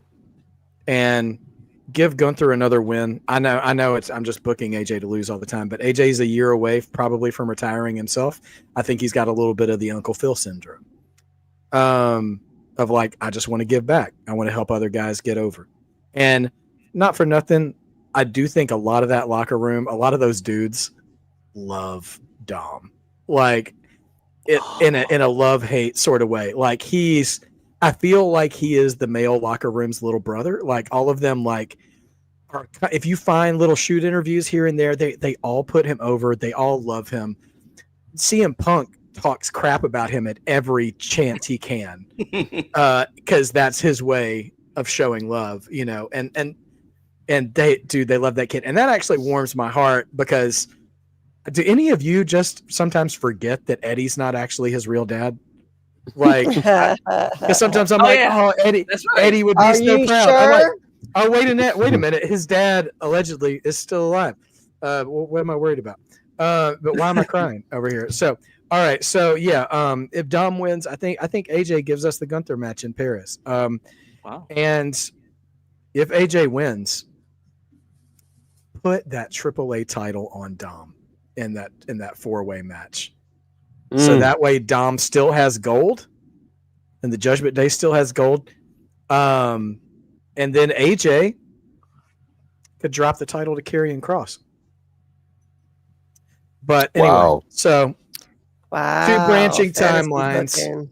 Yeah, I know. It's part of the fun, pulled right? that out of the fucking dark recesses. Excuse my language, but whoa, okay. If it's a compliment, the language doesn't offend me. So it's all good. Nevertheless, at the end of the day, the Occam's razor of it all, the most obvious solution I can see is Dom retains with help from Roxy Perez, and she continues to inch her way closer into our favorite chicken tender lover's heart. And we go from there. And by the way, not for nothing, I just wanted to remind everybody, bring everybody's attention, sorry. While she keeps creeping on Dom, Raquel's giving her the side eye. Raquel's not totally sold on that yet, and I love that they're still. I'm loving the soap opera-ness of the Judgment Day. I thought I was so done with them until like Carlito and Liv came in, and like they've gotten new. And I know Carlito's not with the group anymore, but like the new life they have and the new identity they've got, it blows my mind that I'm still interested in them. So it kind of makes me want to keep seeing it. So anyway, I'm picking Dom. I'm hoping that AJ gets to work the matches he wants to work. I mean, and if that means going to TNA, I also theorized when we were watching Slammiversary, the missus watched it with me on our channel. What if I would love to see AJ dethrone Trick Williams, and then when TNA gets the TNA belt back, it's because that person beat AJ Styles. And if you want to double make a person, you're the TNA guy who took the TNA title, and you're the guy who took it off AJ. Anyway, I don't really have a real job, WWE. So if you get wind of this, like, I'll work cheap. It's fine. You just Mark pay by my Wrestling travel. on YouTube. Yeah, Mark by Wrestling. Yeah. I'm not monetized yet, but whatever. You can lowball me. It's fine. Hey, with all that said, take us home. Who we got winning this match? I love what you said there, Mark by Wrestling. Dirty Dom all day. Dirty Daddy Dom. With or without the help of Roxanne Perez. I think Roxanne Perez helping would be fine, but I think the crowd would be more over with him if he actually did it on his own. He's on fire right now. I'm not mad at anything Mark by Wrestling said. I love all those fantasy booking scenarios. I really do. But yeah, I think AJ Styles is at a point in his career now where it's not about titles anymore. He wants to be in the conversation. He wants to be in the matches. He wants to be, a major player on the team. But Dom is young. He is got a lot more career in front of him than he does behind.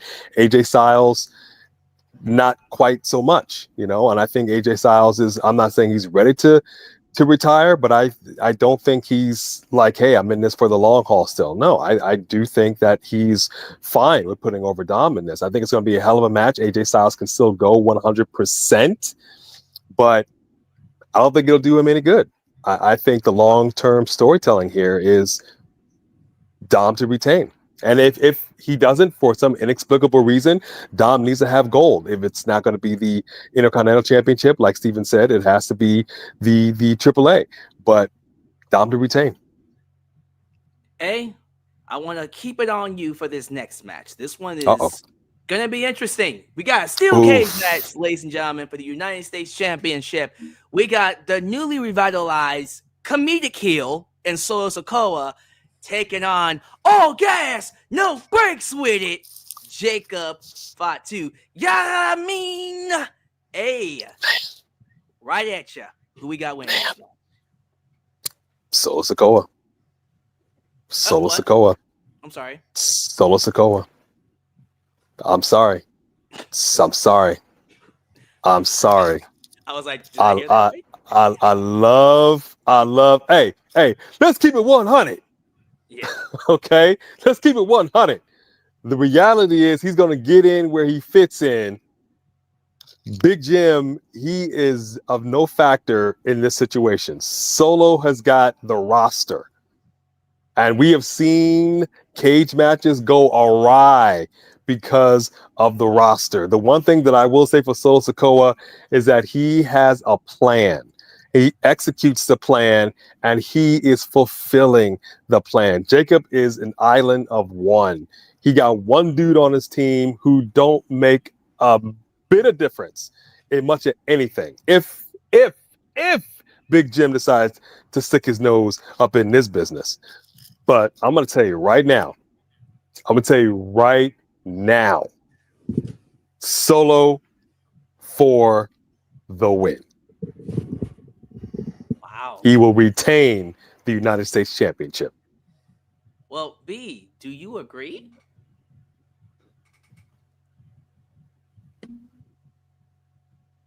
She's thinking about this one. She has thoughts. She's getting in where she fits in, man. Give her a minute. She is. She is.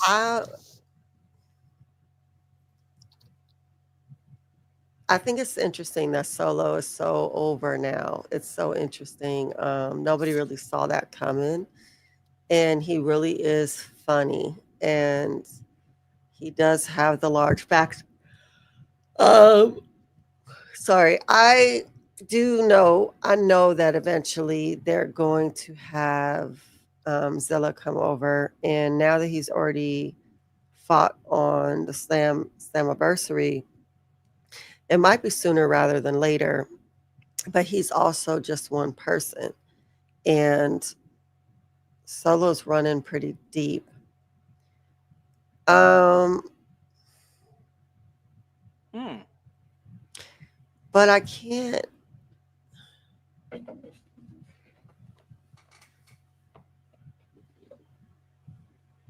If Zilla popped in, I can see it happening, but I don't think so. Yeah, like I feel like if Zilla comes in and debuts, that he will help Jacob get that win. But if that's not happening, I agree that Solo is going to retain. Wow. Because I think that's the swerve, you know. Yeah, I'm surprised that Solo is actually getting the predictions here. Mark by Wrestling, where's your head at? Well, this I think this is the toughest, one of the toughest ones for me to call. Because Solo has the numbers and Jacob has Jimmy, which God bless Jimmy. We all love him. And yeah, for what it's worth, I have enjoyed the sort of Steve Urkelization of Solo Sikoa, just being this unserious nerd out of nowhere. Here's the thing. Same song, but different verse. I'm also going to predict Solo, but for a different reason. Okay. I think Jacob has outgrown the mid card. That is true. That's fair. I think that is fair. I'm not going to put the glasses on again and do that whole thing, but nevertheless, I think Jacob has something of maybe a slightly accelerated track, maybe not a fast track, but I think there is a world title in his future in less than a year. And when I say that, I mean at least a title match, maybe not the gold itself. I think maybe he loses the match due to the, that dang numbers game, as we often refer it to. And maybe he goes all gas, no brakes after the match and still lays waste, kind of that get your heat back sort of thing. Right. But he walks away taller, standing taller, but not champion, and moves on to say, I don't actually mean this here, but like an Aleister Black or someone else, and gets a feud or two through the rest of the year, or maybe teams with Jimmy for a little bit, not for tag titles, but just some kind of feud. And then when we get around to Royal Rumble or Elimination Chamber, somebody might be calling his number. But it may not be that long. I don't know, but I just don't think Jacob needs this title anymore. I think he's ready. I think he's out. I think he has outgrown this feud. And Solo and those MFTs, they can find somebody else to beef with, like LA Knight, who's not on the card. Yeah. But nevertheless, I'm only picking Solo because I think the U.S. title will hold Jacob back at this point now. You know what, man? Listen, nothing shaked me until you said Jacob was past the mid cards, and when you said it, I was like, yeah, he's right. Like, I'm already thinking about Jacob Fatu being a world champ, and I can honestly see him if he was to fight a John Cena or a Cody Rhodes. I can see him being a world champ and winning that match easily, and I would buy it. Like, the moment he won it, I'd be like, yeah, he's ready. You know what? I'm gonna stick to my gut and still say he wins this match. There's still a lot he can do in the mid cards.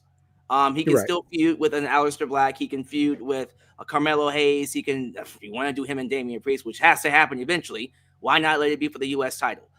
There's still a lot of things for him to do in the mid cards before the SmackDown is a highly underrated mid card. I mean, they got some gold in that division. And you got people who are eventually going to be called up too. So look, while I understand where all of you are coming from, and you know what, Mark My Wrestling, you almost made me change my prediction when you made that statement. But I just like to make it interesting. Yeah, I'm going to stick with Jacob. I'll be the lone wolf in this situation. And we'll see who comes out with the prediction points by the end of the show. How about that? I'm excited. We got to get in where we fit in. Let's get in where we fit in. Yeah. Hey, B, if you wouldn't mind taking the lead on this next match, because this one's pretty big. It's nothing important. Just the IC Championship women's match. This one is no DQ, no disqualifications. Becky Lynch versus Lyra Valkyria. If Lyra doesn't beat Becky Lynch, she will not get another shot at that IC title as long as Becky Lynch is champion. The stakes are here, and their matches have been phenomenal. All of them. Yeah. I expect this one to be just as great. But the question is, B, is Lyra walking out your next IC champ? I think a lot of people expected her to just get this back ultimately, and her character has evolved a lot, which I'm happy for her for. Bayley's not going to let her get that. I think that Bayley is going to interfere, and I'm hoping and praying that Bayley goes full heel. I really want her to. She needs to, and she's going to cost her that title. Which would make sense because Lyra cost Bayley the title on Raw. Right, exactly. There's storyline precedence for it. So you're going with Becky to retain. I'm going with Becky to retain. Well, B, I'm going to make this quick and easy. I sign on. I co-sign on everything you just said. Except for one little detail. I do think Bayley's going to interfere. I don't think she's the one going heel, though. Yeah. Oh, okay. I think they've been building to a Lyra heel turn for a while. It's just been subtle.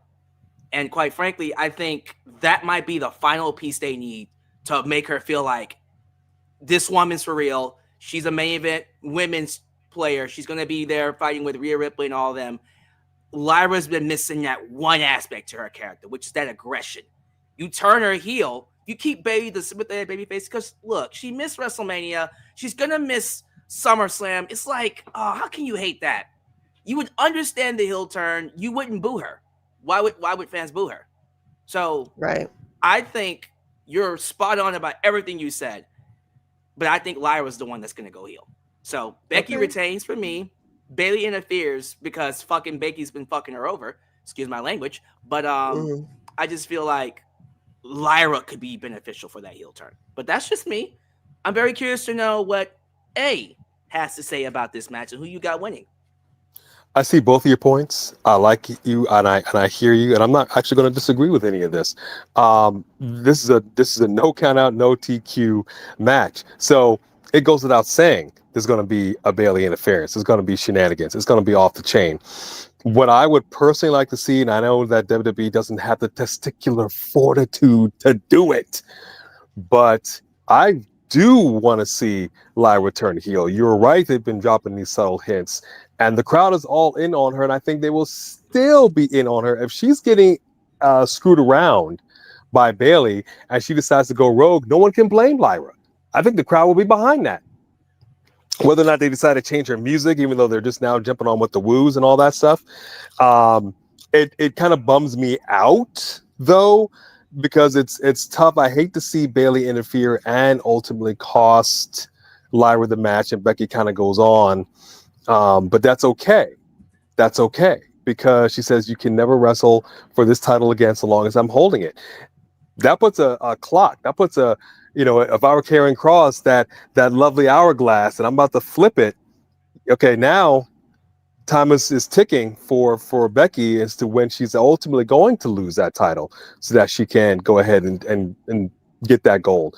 I need to see a Bayley and Lyra match. Like legit, Bayley still got some life in her. She was all sad and dejected, and rightfully so.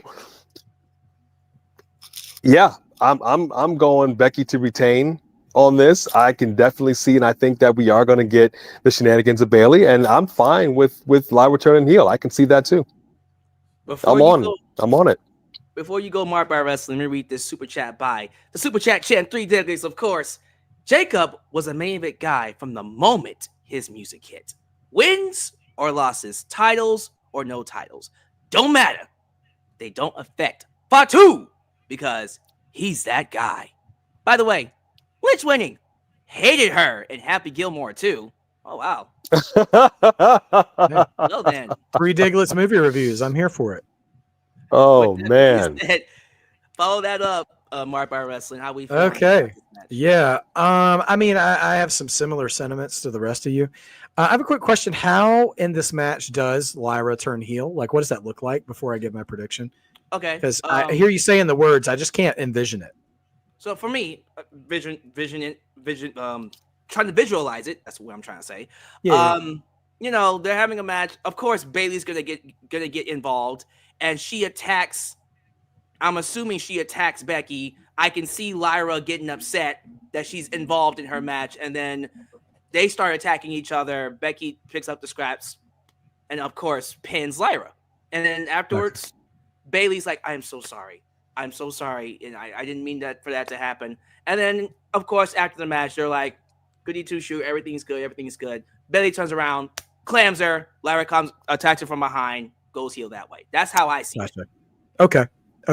I was having a hard time, like, with like a no DQ match where like anybody can do anything. Like, how do you heal in a match like that? A little bit. Right. No, that makes sense, especially if it's a post match thing.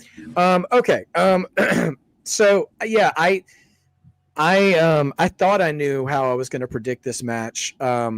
Once they made the Lyra can't challenge as long as Becky's champion stipulation, but then we got those Bayley promos on Monday, where she basically said, "I'm about to go Macho Man 97 Nitro and hold this show hostage if you don't book me for it." And like, I mean, that's what memory came to mind when she said it. She said nothing of the sort, but I'm like, come on, Bayley, let's show them, give them a reason to be mad that they didn't book you for WrestleMania. Right. But I could see her lone wolfing the interference, that she comes in with a kendo stick or whatever and cracks both of them. Ooh. And drops it and drops them both, or even just drops the kendo stick in between both of their prone bodies and be like, "Y'all have it out, but I ain't getting left off this show. And I want y'all both to know that I'm here." And I would see, I need a Stone Cold Bayley. You know what I mean? Yes. For this moment. And if anybody's got a reason to be mad at the management, I mean, come on, and I'll say this. I was going to originally pick Lyra because I'm like, ain't no way they're not going to let her challenge for the title. But you know how she can challenge for the title? If Bayley's the IC champion. There it goes. So I think Bayley comes in and causes havoc. Becky survives the havoc, and Bayley takes the title off Becky, and Lyra gets it back from Bayley. I'm okay with Because that. I don't think we're done with Lyra getting that title back, but yeah. Right. Agreed. And I mean, agree with you, except for I don't think instead of the kendo sticks, I would like to see chair shots, and then I want her to sit on the chair because she's the chairwoman again. Because I loved when she was the chairwoman. Oh, I like that. Yeah. Yeah. Good spec. So we're all going for Becky to retain. So I'm calling Becky on that one. Yeah. Wow. I just want them to do right by Bayley, man. She's been such a good spirit member of the roster. Yeah, I agree. If we're ready to, Steven, is he still there? Yeah. Okay. Sorry. You're frozen. Oh, my bad.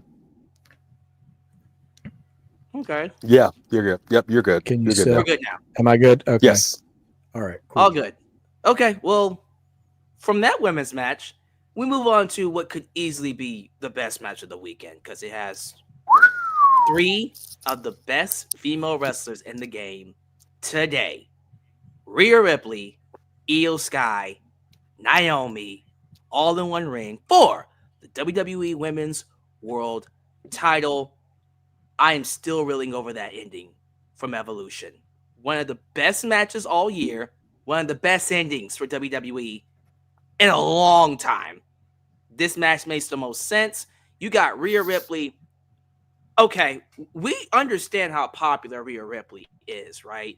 You know how when she comes out, they have them, what is that? That little marker decimal that shows you how loud it is. And we're like, that's Yeah. The that's decibel bullshit. meter. Yeah. And we go, that's bullshit. It's not that loud. No, it's not. I was there in Houston. It's not bullshit. It's loud when she comes Yeah. out.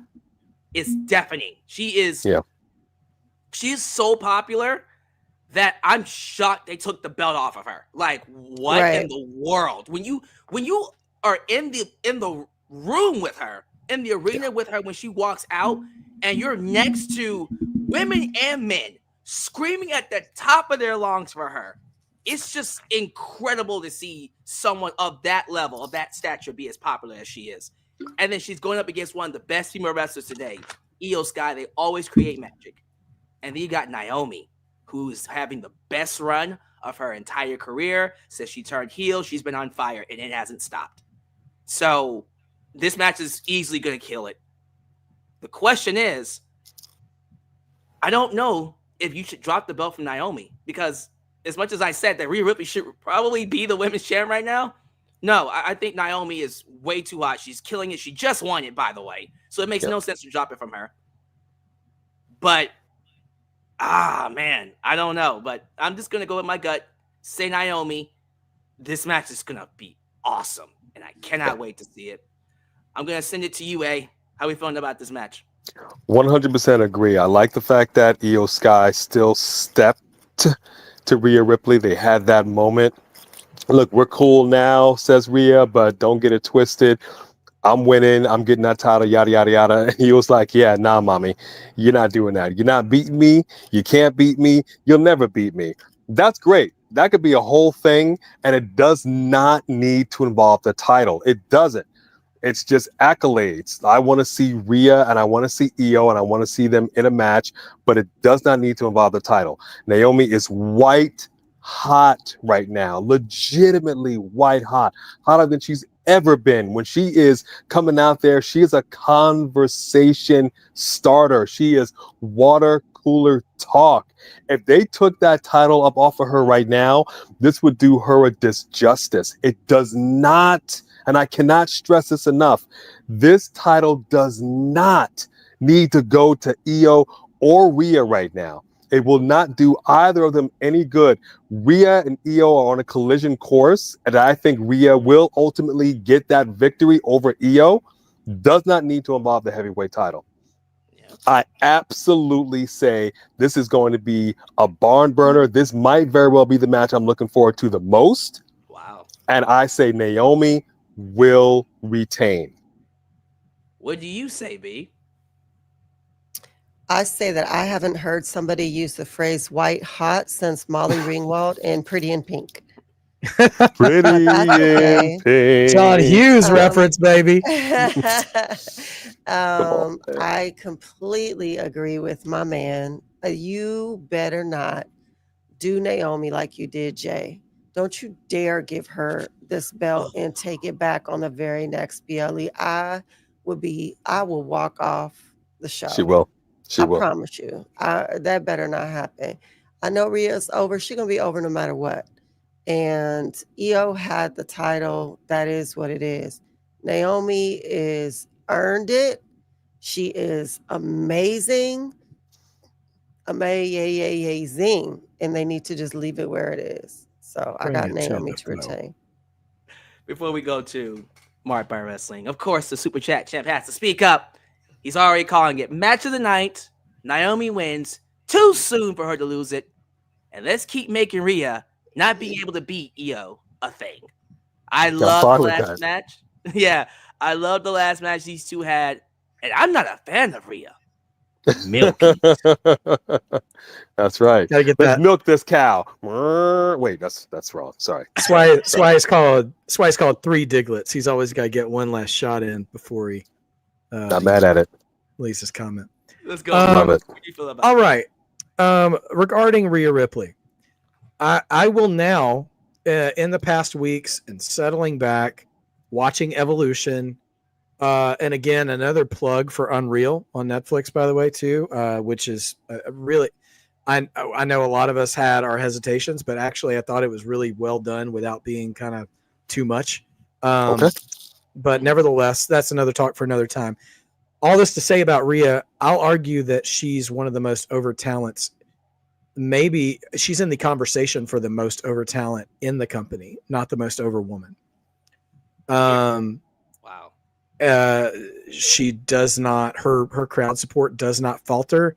She does not have, comparing her to Cody, she doesn't have a John Cena sucking away any of her like pop. Like she just, whoever she's up against that gets hot just also gets hot. Yeah. You know, she doesn't lose anything, which I love. I love that. Yeah, she elevates. She doesn't get detractors from the crowds anyways, right? But you know what that means? That means she's above the title. When you get to that level, the title, whether you have the title or not, doesn't matter anymore. Right. And exactly. and I've come around full circle on how I view Rhea. Like I didn't want her in the title picture for a while because I was getting like oversaturated and overexposed to her being in the title picture. But now it's just like kind of like how I feel about Charlotte. I'm like, okay, you've done the title thing. Let's let you do some other stuff because everybody's whoever feels whatever they feel about how they feel about you is how they feel. And we've got that, and it's in stone. And like you're gonna live forever as long as you don't do anything stupid to drive away your fans. Now, so I don't think Rhea's taking it. I absolutely agree that we should continue. I'm picking Naomi, by the way, because the next thing I was gonna say is you have to remember whoever wins this match has Stephanie Vaquer waiting for them in Paris. Right. Woo! They've Yes. already said. They've already said this is the title she's challenging for. Yep. And while each one of these women would be a barn burner match, let's be real. Stephanie against any of those three would be amazing. Really, really quick history lesson. WrestleMania 4, Randy Savage runs through 4 guys to become the WWF champion in one night. He beats Butch Reed, the Natural, in the first round, Greg Valentine, second round, One Man Gang, and then the $1 Million Man, Ted DiBiase. The way the tournament brackets were set up at that time, Greg the Hammer Valentine, who we faced in the second round, beat Ricky the Dragon Steamboat. And wrestling fans who were like wrestling fans were all like, how come you didn't give us Steamboat Savage 2 at a second WrestleMania? And what I heard from Bruce Pritchard on a podcast was, we did not want to risk splitting the fan base between Savage and Steamboat, knowing we were going to crown Savage at the end of the night. So we wanted to make sure we matched him up against heels. And for the first time in my life, I stopped being bitter about that WrestleMania. I'm like, okay, that makes sense. I was so mad. I'm a Steamboat guy to my core. Anyways, so if you want to keep Stephanie Vaquer hot, you better put a good heel in there with her. And there's only one good heel in this match. Yeah. And that's Naomi. And she just got the title. And she's doing generational work in terms of her character. Here's one extra thing I would say. Yes, keep doing the Rhea can't beat Io thing. And do something you haven't done on a 5-match PLE. Give us a woman's match that is not a title match. And give us Rhea and Io one-on-one and have Rhea actually get her win. Yeah. And you could, I mean, it doesn't have to be in Paris, but I think that should be a marquee match on a PLE that has limited real estate because this feud has earned it. Yeah. And it's about time. They did it with Jade and Naomi at WrestleMania. a women's singles match that wasn't a title match, and it's about time they put their money where their mouth is with their booking and give some of these women's feuds that aren't title feuds PLE space, because a lot of these ladies are out working their male counterparts and they deserve it. Man. So anyway, Naomi. And I feel I know like that was a lot of words for one pick, but I just had to get that off my chest. It was worth it because, like, if you take away Naomi and just have Rhea and Io just be by themselves and just be, can Rhea Ripley beat Io? That could main event a pay-per-view. Yeah. Even the ones with men on it. Yeah. That says a lot. Absolutely. I might even have Io beat Rhea one more time just to make them want it that much more. Mm-hmm. I don't know how you do it, but get that crowd like Rhea is like, are you like, I'm going to get this girl, you know, like, Yeah. but yeah, build to that. That moment deserves a PLE moment. That is not a main event of Raw. That is a PLE moment. Make us pay for it. 100%. Yeah. Ladies and gentlemen, we finally made it. The peak of the show with the most viewers, of course. By the way, please go subscribe to A&B Convos and Mark by Wrestling. The links are in the description. It is time for the main event. It is time. The time is up. The time is now. John Cena, Cody Rhodes, street fight for the WWE Championship. We say the best for last because this one's going to have the biggest discussion. So many possibilities. So many ways this can go. I think it's right that I start this off, and Steven, you can go next, and then we'll just go from there. Okay. When we talk about John Cena and this heel run going very far, as it is right now, very controversial. I've had debates with other content creators on here who feel like this heel run is absolute garbage. It is not working. I don't know why they decided to do it. Yada. And I'm that one guy on the island that's very far away with no one else on it that's like, I love this. And I know that. And I'm okay with that. But I'm not going to ignore the criticisms. I see what people are saying. I think on paper, John Cena is doing everything he's supposed to do. WWE is laying him down. And I'll admit that. I just feel like for me, this is something I've been wanting this since 2006, 7, 8.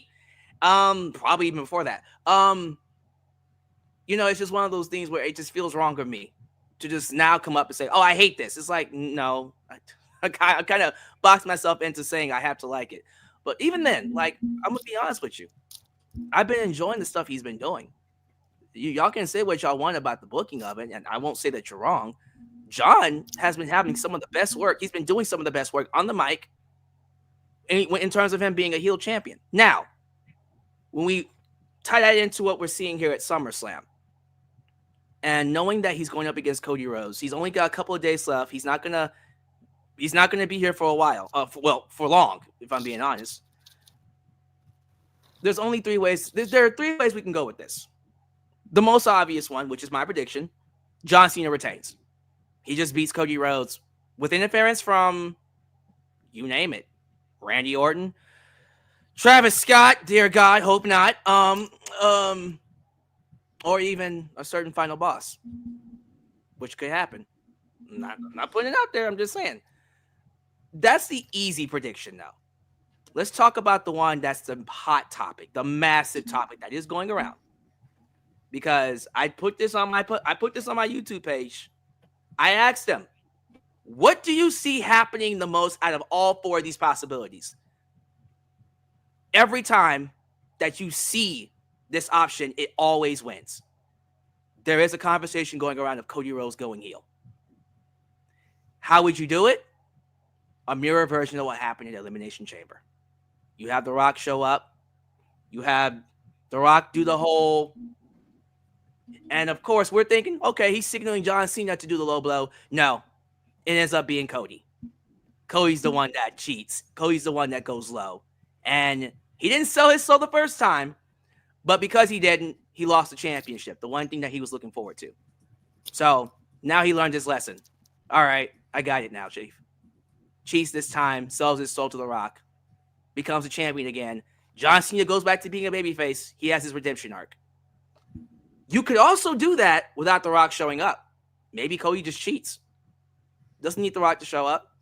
And then plays it off like Homelander. What, guys? I'm still Cody. I'm still me, but we all see that he's corrupted. That works too. I actually would prefer that. We don't need The Rock for that one.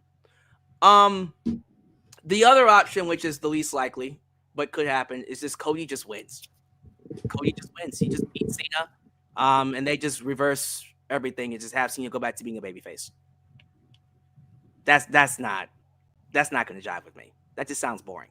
I'm not feeling that. The only reason I can see them doing that is because they know The Rock is coming back and he's getting ready to have a match with Cody.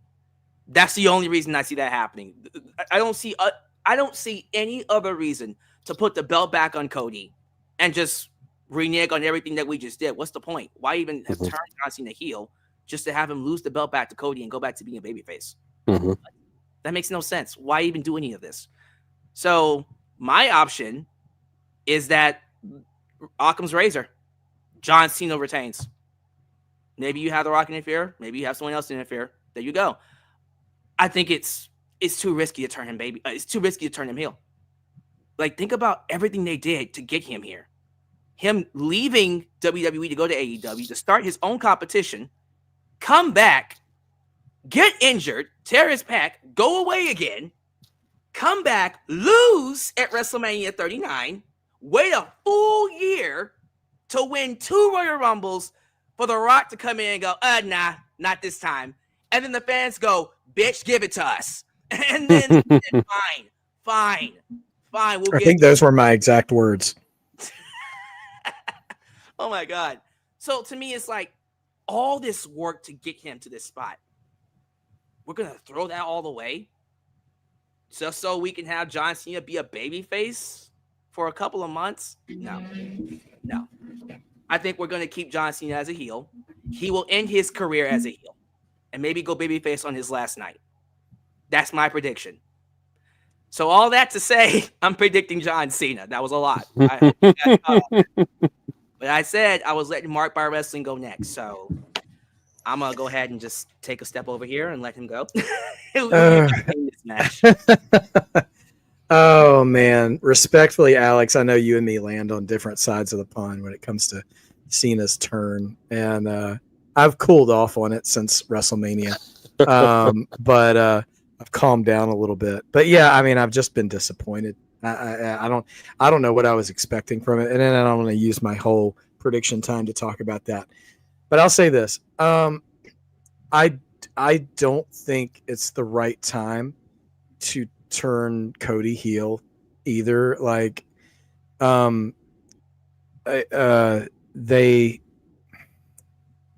want to stop plugging that Unreal show. You think I'm just a shill for WWE, but like they mentioned, but he talked about in one of the episodes of like, he's like, either he or Hunter was like, we'll turn him heel when it's time to turn him heel. Like eventually the time will be right for it. And I do think that there is a segment of fans that are jaded towards the white meat babyface. The guys who got fatigued of Hogan back in the day. Ironically, the people who hated Cena the first time around now can't stand Cody's shtick. But like Hogan, it's the evolutionary chart of white meat face of the company babyface. Hogan, Cena, Cody. And like that's what they're the guy who always tries to do the right thing, in term kayfabe wise anyways. And so you have that. And it just reminds me of like, I want to say 99 or 2000. I think it was 2000. WCW turned Goldberg heel very briefly for a shock value moment. Surprise, surprise. It was when Russo was in charge. And it stunk up the joint so bad. Yeah. Nobody wanted to see it. They got a shock pop for it when it happened. And it just ruined. I mean, it kind of ruined Goldberg for the rest of his time at WCW, which wasn't much after that because they went out of business and all that stuff. But for Cody, like if you sat me down and like, no, we have to turn him heel and we're going to do it at SummerSlam. So give me a plan. What I would say is you Bret Hart, Steve Austin double turn in that match. Oh, okay. Because Cody has gone on record, and I was looking back again because Unreal was covering WrestleMania in one of the episodes, showing one of the old promos in the lead up to that match, and Cody has come back in this feud now and said it again. I want the real John Cena at SummerSlam. I want the guy who looks at Stu the cameraman. I want the guy who wears his belt the right direction. I want the guy who does the 5 moves or whatever he's like. Basically, like, I want you at your genuine, authentic self for this match because that's who I want to beat. And what if Cena just decides to do that over the course of the match? What if he just takes him up on it? It starts off like, you want the real me, you're going to get the real me because I'm real, whatever. But in doing that, he also starts wrestling babyface. And then Cody could do something as simple as taking advantage of the belt shot this time. Because it's a street fight. I mean, it's a street fight, so it's not really cheating, right? Right. And slowly the crowd and that Bret Hart style just starts to sour on him a little bit because he's taking liberties, even though it's not really against the rules.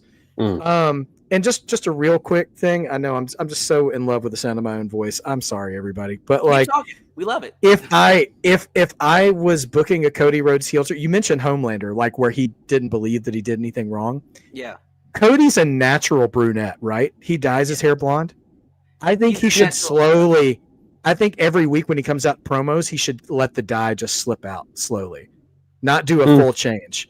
Like a gradual change. He's like, what? I'm still the same guy, whatever. But you can see the darkness literally start to creep in his hair. I think that'd be a nice touch. But nevertheless, I just don't know. Like, I would like to see Cena do the second half of his retirement towards the babyface. Because then he could match up against some of the heels that he's not going to wrestle. Right. Like, he could take on Gunther. He could eat a Braun Breaker spear if he wants to. He could take on Jacob Fatu. He could, sorry. I forget Jacob's a babyface now. But anyway, he's just a menace either way. But, it could give him more options, right? And honestly, like, I haven't been a huge fan of the John Cena Greatest Hits album this year because a lot of his contemporaries are also slower, just like him. So when those two get in the ring, the nostalgia goggles are real big, but then the bell rings. And so like the only thing that is like really, really entertained me was the 2-week build they did when Cena did the pipe bomb promo and then Punk did the Word Life promo when they turned the tables on each other. I truly and earnestly loved that. Yeah. So I absolutely want Cody to overcome this time because here's the thing. Cena is going to be gone at the end of the year. He's going to be gone. And there's nothing you can really do right by if Cena and Cody face each other twice and Cody loses both times. And what? Cody just gets the belt back gets a belt back after Cena leaves. Like, you're just Ember Moon at that point, who wins the NXT title because nobody could beat Asuka. And I loved Ember Moon, and I thought she should have beat Asuka on her way out, but they didn't see it that way. And I love Asuka too, but like, unless Cody's going to be his last match in December, and he gets the match there, and they do a trilogy throughout the year, which isn't out of the realm of possibility. I'm going to go out a limb. I'm going to make a wish. Then Cena's going to come visit me. No, I'm just kidding. And I didn't mean to say it like that. I'm going to give Cody a shot. I'm going to say Cody. No heel turn. No heel turn. Wow. So he just straight up beat Cena, and Cena goes just back. QB1. Wow. And I don't need to see The Rock in my wrestling ring ever again. No Rock. I don't need to see Rock ever unless he's being inducted in the Hall of Fame or making movies like The Smashing Machine, which I am interested in seeing. Smashing Machine and that Scorsese movie he got a gig for. I wish him all the best in Hollywood, and he can work on the board, and he can give the rah-rah speeches when they announce how big the gate was. But I don't need the final boss in a storyline anymore. Wow. Wow. He wrecked that for me as a fan. Wow. Before I go to you, B, let me read this massive super chat from Three Diglets. Snap. Big Bomb. He calls it Cena wins it because Cena's story is more exciting than whatever the hell Cody got going on. And of course, Cena's storyline is garbage. He got to hold the title for a whole year as a show of himself, which wasn't that good to begin with. And be exciting when he never was. And then he follows it up with another one. Jesus Christ, big boy, I appreciate it. Cena will turn babyface when Rollins cashes in on him on his last night. Cena doesn't go down without a fight. Almost beats Rollins too. He'll be the underdog and the crowd will get behind him to beat Rollins, but will lose and get his flowers in the end. Well, he's expecting... That's not bad booking. Yeah, maybe Rollins cashes in on his final night and then you have him be a babyface then. I'm not against that. That being said, B, we're just going to throw all of this your way. Hopefully you caught it. How are we feeling about this main event? You know, I am actually really surprised that they're doing Cody and Cena back this quickly, because I would agree that I wouldn't think that they would have Cody lose twice. But Cody didn't legit lose because he lost. I mean, it was a heel move. There was interference. There was cheating. Yeah. But what is he going to do for the next 15 shows if he loses a title? I mean, he'll be face and then everybody will hate him again because they like that he's a heel. I mean, it would be so stupid. They're cheering him as a heel and then they boo him again as a face, which would piss him off, which is why he went heel in the first. It wouldn't make any sense to me. I don't see them taking his whole, backwards belt, standing in the refs in the way of the MC. I just, nah. I've seen it to retain. I don't know what that means for Cody, but I have seen it to retain. Oh my goodness. 2 for Cena, 1 for Cody. Hey, you're the final one. Take us home, buddy. Who we got? Final boss. All right. I've analyzed the situation. All right. I've given this a lot of thought. The fact that this is a street fight. Do I have that correct? Yes. Okay. This is the only way that's going to make this match interesting, is the fact that it's a street fight. I'm not going to dump on Cena and all that stuff, but let's call it what it is. Okay. Cena's gotten better, and this is to say he's the greatest of all time. He's on the Mount Rushmore, all this other nonsense. 17-time world champion, yada yada, blah blah blah. For me to say all that in 2025 he's gotten better at being John Cena as a heel. This title reign has I wasn't sold on it. I didn't buy it. The most interesting thing was when The Rock did this, and all of a sudden Cena turned. That's how we're doing it. I agree with Mark by Wrestling. The Rock has let us down more than he should have, and quite frankly, I'm very disappointed in Dwayne Johnson's involvement in this whole situation. He's left us high and dry. He started something. He didn't have the decency to come and finish it. So these guys got to pick up the slack. And Cena's explanation for me has been weak. Cena's wrestling has been weak. He's wrestling like somebody that is injured, who he's not.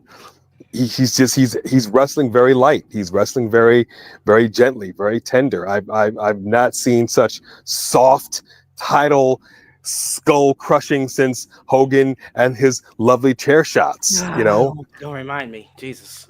Yeah, he's wrestling like somebody that is really a brand and on his way out. And I've said that before. I don't like somebody wrestling like they're a brand.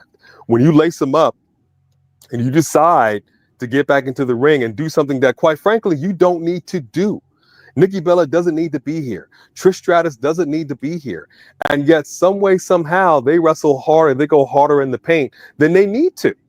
At their age, at their stage, they've retired. John Cena essentially retired. You don't need to do this. And yet, you decided to do it. So fine, then do it. or don't do it at all. I can't stress it enough. You're not a brand. You're not the peacemaker. Okay? You are John Cena, the 17-time world champion. Damn it, I need you to wrestle like it. And if you're not going to do it, get the hell out of my ring. Yeah, this With isn't that a said, peacemaker match. It's a street this fighter is- match. Thank you very much. Right? Sonic boom. Nice. So, and that's a whole other conversation. Don't even get me started. But with that said, I will simply say this. The only way that this match for me is interesting is that it's a street fight. It's a regular match. I'm bored to tears. I've seen it. I'm not interested in it. They have to do something to make this thing interesting. I could see all the scenarios that just Alex has put out there. All of it is a distinct possibility, surely. But John Cena and what The Rock said, and this is something that I'm going to go ahead and say why I feel John Cena is going to retain, because something that The Rock said when he was on Pat McAfee show after the disaster that was the main event of WrestleMania this year. He said when he was talking with John Cena and talking about this whole heel turn, and he says Rock likes to use certain key words. Anchor is one of them. Mana's another. You know, he just likes using certain words. But anchor, and he's talking to him and says, you know, there's an anchor in this. I can make this happen. He's like, great, good, run with it. There's an anchor in this, and John Cena's more interesting when he is the champion, the last great champion. It's a whole thing. I'm taking this title home. He hasn't said that in a little while, but I'm taking this title home with me. This truthfully is the only thing that makes John Cena interesting to me right now. If John Cena did not have this title and he just became a babyface again, at this point, that's the John Cena that didn't win a singles match since 2018. I don't care about that John Cena. No offense. But I don't care about that John Cena, because that John Cena ain't winning. That John Cena's boring. I don't care what you got to say on the mic. I've said this 1,000 times. You can cut the craziest promo. You can cut somebody down to the knees with your mic work. But if you're losing every single time to that person in the ring, then what you say carries no weight. With me, it doesn't matter what you say because you're a loser. John Cena, up to this point, has been a loser. Come on now. Okay? I'm sorry to say it like that. The fact that they had to turn him heel and get this title is the only thing that made him a winner. It's the only thing that made him interesting. This you need to carry on for as long as you can carry it on. If the game plan here is to have Seth Rollins cash in on him at the end of the year, if I'm not mistaken, you've got Survivor Series in November. Is there another PLE in December? There's a show they've been promoting that Cena's last show will be in December. People are theorizing that it's going to be a Saturday night's main event. Yeah. Okay. But Saturday's main nothing has been formally announced though. I mean, for all we know, they could do a PLE in Boston and they just haven't announced it yet. Nothing has been formally promoted as John Cena's last show yet. I don't know what Seth Rollins' condition is. If he's on the shelf, he's on the shelf, and he will not do anything until next year. I think there are some people that just have to make their peace with their situation. I'm not sold on Seth Rollins cashing in right now because I just don't know. Because I know Zoe Stark was saying what she was saying a little bit, but it took a long time before we knew anything about Zoe Stark as well. So like you were saying earlier, Mark by Wrestling, is that it's very quiet on the Seth Rollins injury front. We don't know. Nobody really knows. So I'm not all in on that train. I'm simply going to say Cody can take the loss. He's taken the losses and he kept on ticking, just like Jey Uso. He took the loss, pissed about it as we were, and we were pissed. Mm-hmm. But he's moved on. The crowd is still, white hot behind Jey Uso, and he hasn't lost a beat. Yeah. Cody don't need it. And Cody can go on and keep doing Cody things.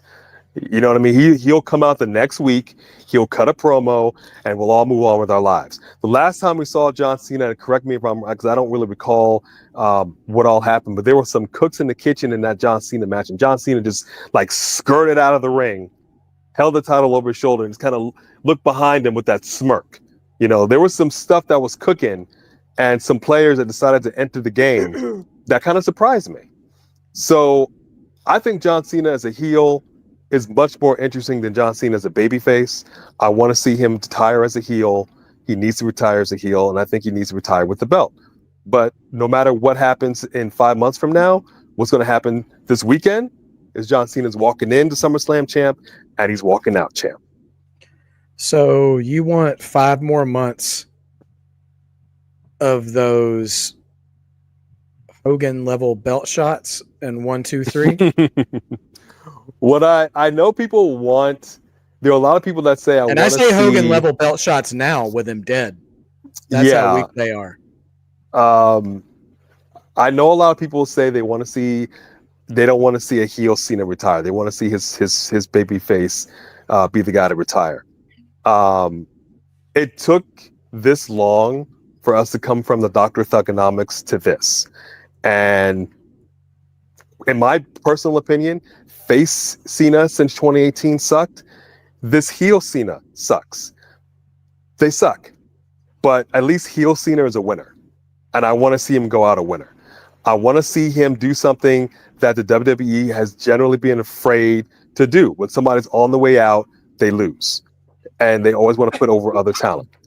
I want to see this be a situation where they actually have the testicular fortitude, the cojones, to not let that happen. I want to see John Cena retire with this belt as a heel because nobody thinks that's going to happen. I want to see them give me the ultimate swerve for the ultimate best in the world. Sorry, CM Punk, but the greatest of all time, whatever you want to call him. That's what I want to see. I want to see them do something that nobody thinks they're actually going to do. Wow. So there we go. 3 Cenas, 1 Cody. Let's see what happens. If Cody wins, I'm out. I'm out. I'm out. Out? I'm out. I'm out. Walking, hobbling off the set. You would rather have the air let out of this entire 2-night PLE that's got bangers listed from top to bottom go out on a note of a wimpy belt shot than Cody being QB1 again. Because remember, whatever the end of this match is what everybody's leaving MetLife Stadium thinking about. Think about how you and B felt walking out of WrestleMania on night 2, because that is going to be what people are thinking. Yeah. If they're just like SummerSlam, and that's what you want. I just want to make sure. Yeah. This isn't the same level of Cody losing to Reigns. Say that again, B. This is not the same level of Cody losing to Reigns. It's just not. It's Cody. So many people were over Cody and thought Cody was boring, even when he started kicking it up at the end. And Cena is so over as a heel that I don't think people are going to be as disappointed as you think. Yeah, he was. Cena's not over as a heel. He's cheered everywhere. He's over as a face. Exactly. But if he goes back face, he's going to go back to getting booed. Because wrestling fans are cheered fickle. As a heel. He's Wrestling getting fans are cheered as fickle. a heel because wrestling fans want to think they hate wrestling like they did with CM Punk. Ooh, that's true. He did a promo against blah, blah, blah. He's the man. We need to deconstruct. We need to deconstruct this narrative that people think Cody's boring, because we just like an hour ago talked about how Rhea's pops were undeniable. Mm-hmm. Tell me when the crowd got quiet for Cody, because it didn't happen. Yeah, but also with Rhea, it didn't like happen. We were saying, she doesn't need a title for this crowd to be behind her and be who she is. Cody does not need this title. He really doesn't. He needs to avenge getting beat by an octogenarian who can't move in the ring.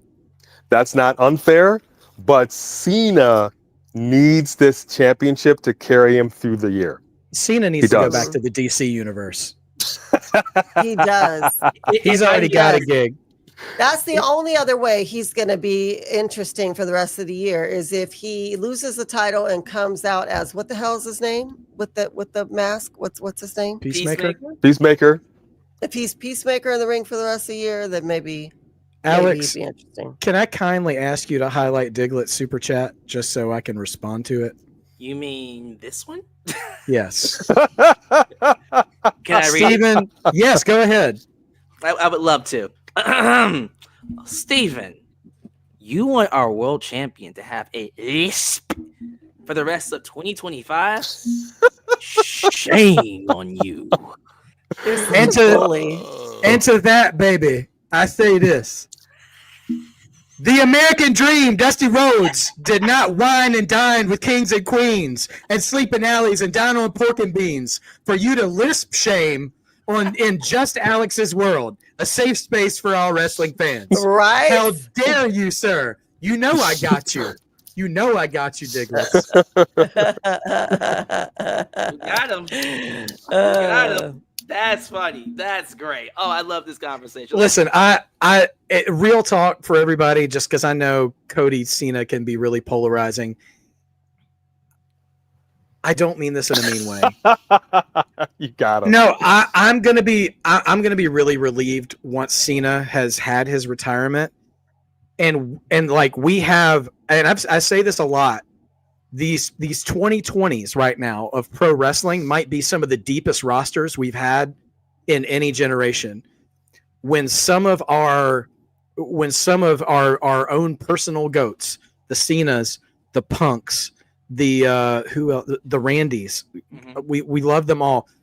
Once they finally settle it, maybe even the AJs, just a little bit of the AJ Styles can move. If we had like a seniors tour for wrestlers, I don't know. So because we have such a depth of potential that is ready for the main event or almost ready for the main event, that there is room for them. Like I want to see the Jacob Fatus get up there. I want to see the LA Knights get up there. Shoot, I'd love to see a Penta up there at some point. The Braun Breakers, the Bronson Reeds, like there's a bit of a ceiling, and I'm not saying like, oh, people are holding people down, politics and stuff. But these title pictures and the pinnacle, the one title picture that make every second world title you want. There's only one world title everybody actually wants, and it's around Cena's waist right now.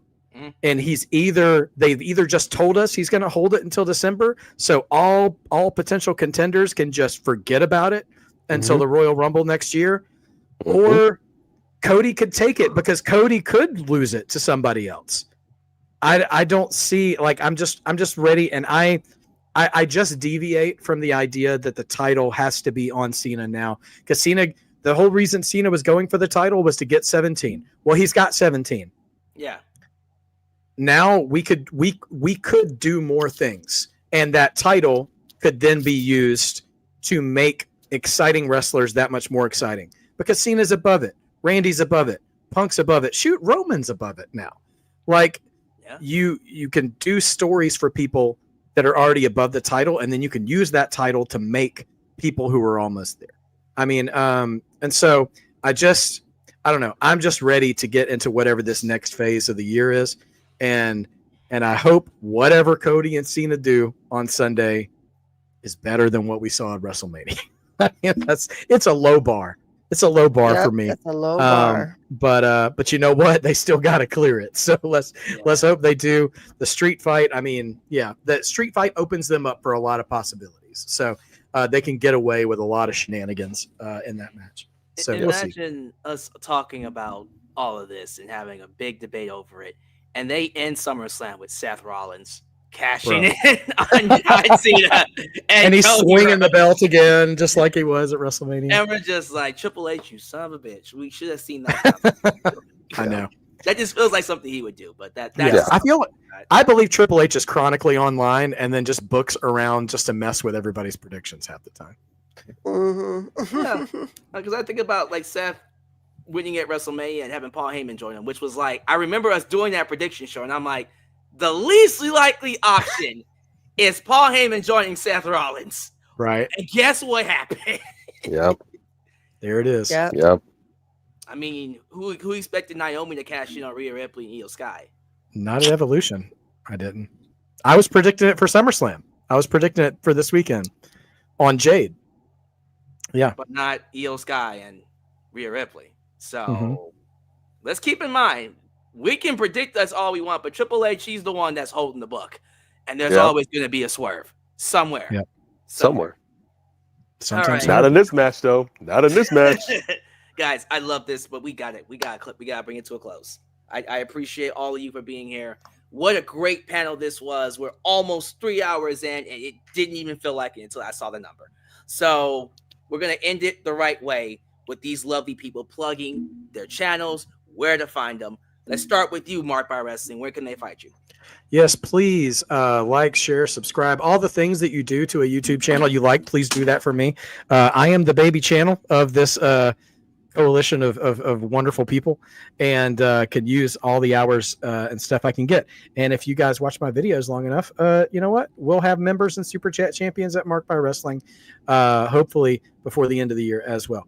So yeah, you can find me at Mark by Wrestling. And off topic, if you like movies and you're on TikTok or Instagram, screen.stream.shelf. I love to talk about movies too when I don't talk about wrestling. And sometimes those worlds cross. So anyway. Before I get to A and B, of course, one more super chat by Runwell Nagales. He All says right. his son Cena wins and is retiring with the WWE Championship on December pay-per-view.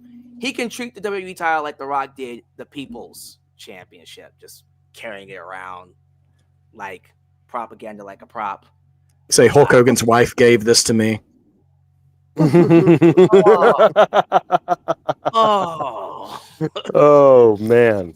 I'm assuming A is going to be the one to plug A and B combos, right? Yes, and I know B's got something to say too, but I'll simply say in regards to that People's title, that's a good looking belt. Say what you will about the People's Championship. It's a good looking belt. And I wish WWE would copy that style and design some better looking belts. But with that said, yes, we are live each and every week, Monday Night Raw, Friday Night SmackDown. We're going to be live for SmackDown this week. We're going to be live for 2 nights of SummerSlam this weekend. It's going to be off the chizzy for shizzy. I can say that. Okay, Hogan, you can't say that. I can say that. But it's going to be fantastic. We are also having special videos and member-only live watch-alongs and what have you that we call the Members Lounge. That's members exclusive stuff. And B, you've got a channel yourself. You want to go ahead and let the people know about that? Oh yeah. Also, my channel, More Than Borderline, is addresses mental illness and faith. So if you ever want to check that out, I post there a few times a week. Try to post there a few times a week. Sometimes I don't, but that's my goal. Because sometimes this wrestling community can be toxic, and that is a good place to go if you need some uplifting words of wisdom. So absolutely. Thank you for And that, B Alex. will be giving me that link so I can put it in the description box so they can find it easier. Oh, okay. Pass. You can give it to me afterwards, but I just want people to know where to find you. So just check it out in the description. It will be there. Ladies and gentlemen, thank you all so much. Be sure you like the video, subscribe, and click that bell to catch all my content and their content when it comes out. Follow us all on social media, Facebook, Twitter, Instagram, TikTok, and donate however you want. Support all of us because this coalition is going to take over the IWC. Too much? Okay, sorry. Maybe not. Let's go with YouTube. YouTube, right? Hey, Mr. 10K, Mark by Wrestling, almost 40K A and B combos, almost 50K. Just Alex. You know what that means? That's 100K, baby. That's 100K squad. Yeah. Not yet. Combined, combined. Right. That doesn't count. Not for you though. But I'm just saying, funny. hey, this is where the community is. This is the best people that you can want talking about wrestling because you keep it real, but we also keep it open for discussion. So let us know how you feel about it down below in the comments. Give us your predictions. And of course, we will see you this weekend for our, I guess, reviews, but also reactions for SummerSlam. Thank you all so much. And as always, know this will always be a safe space for wrestling fans like you. Peace. When you're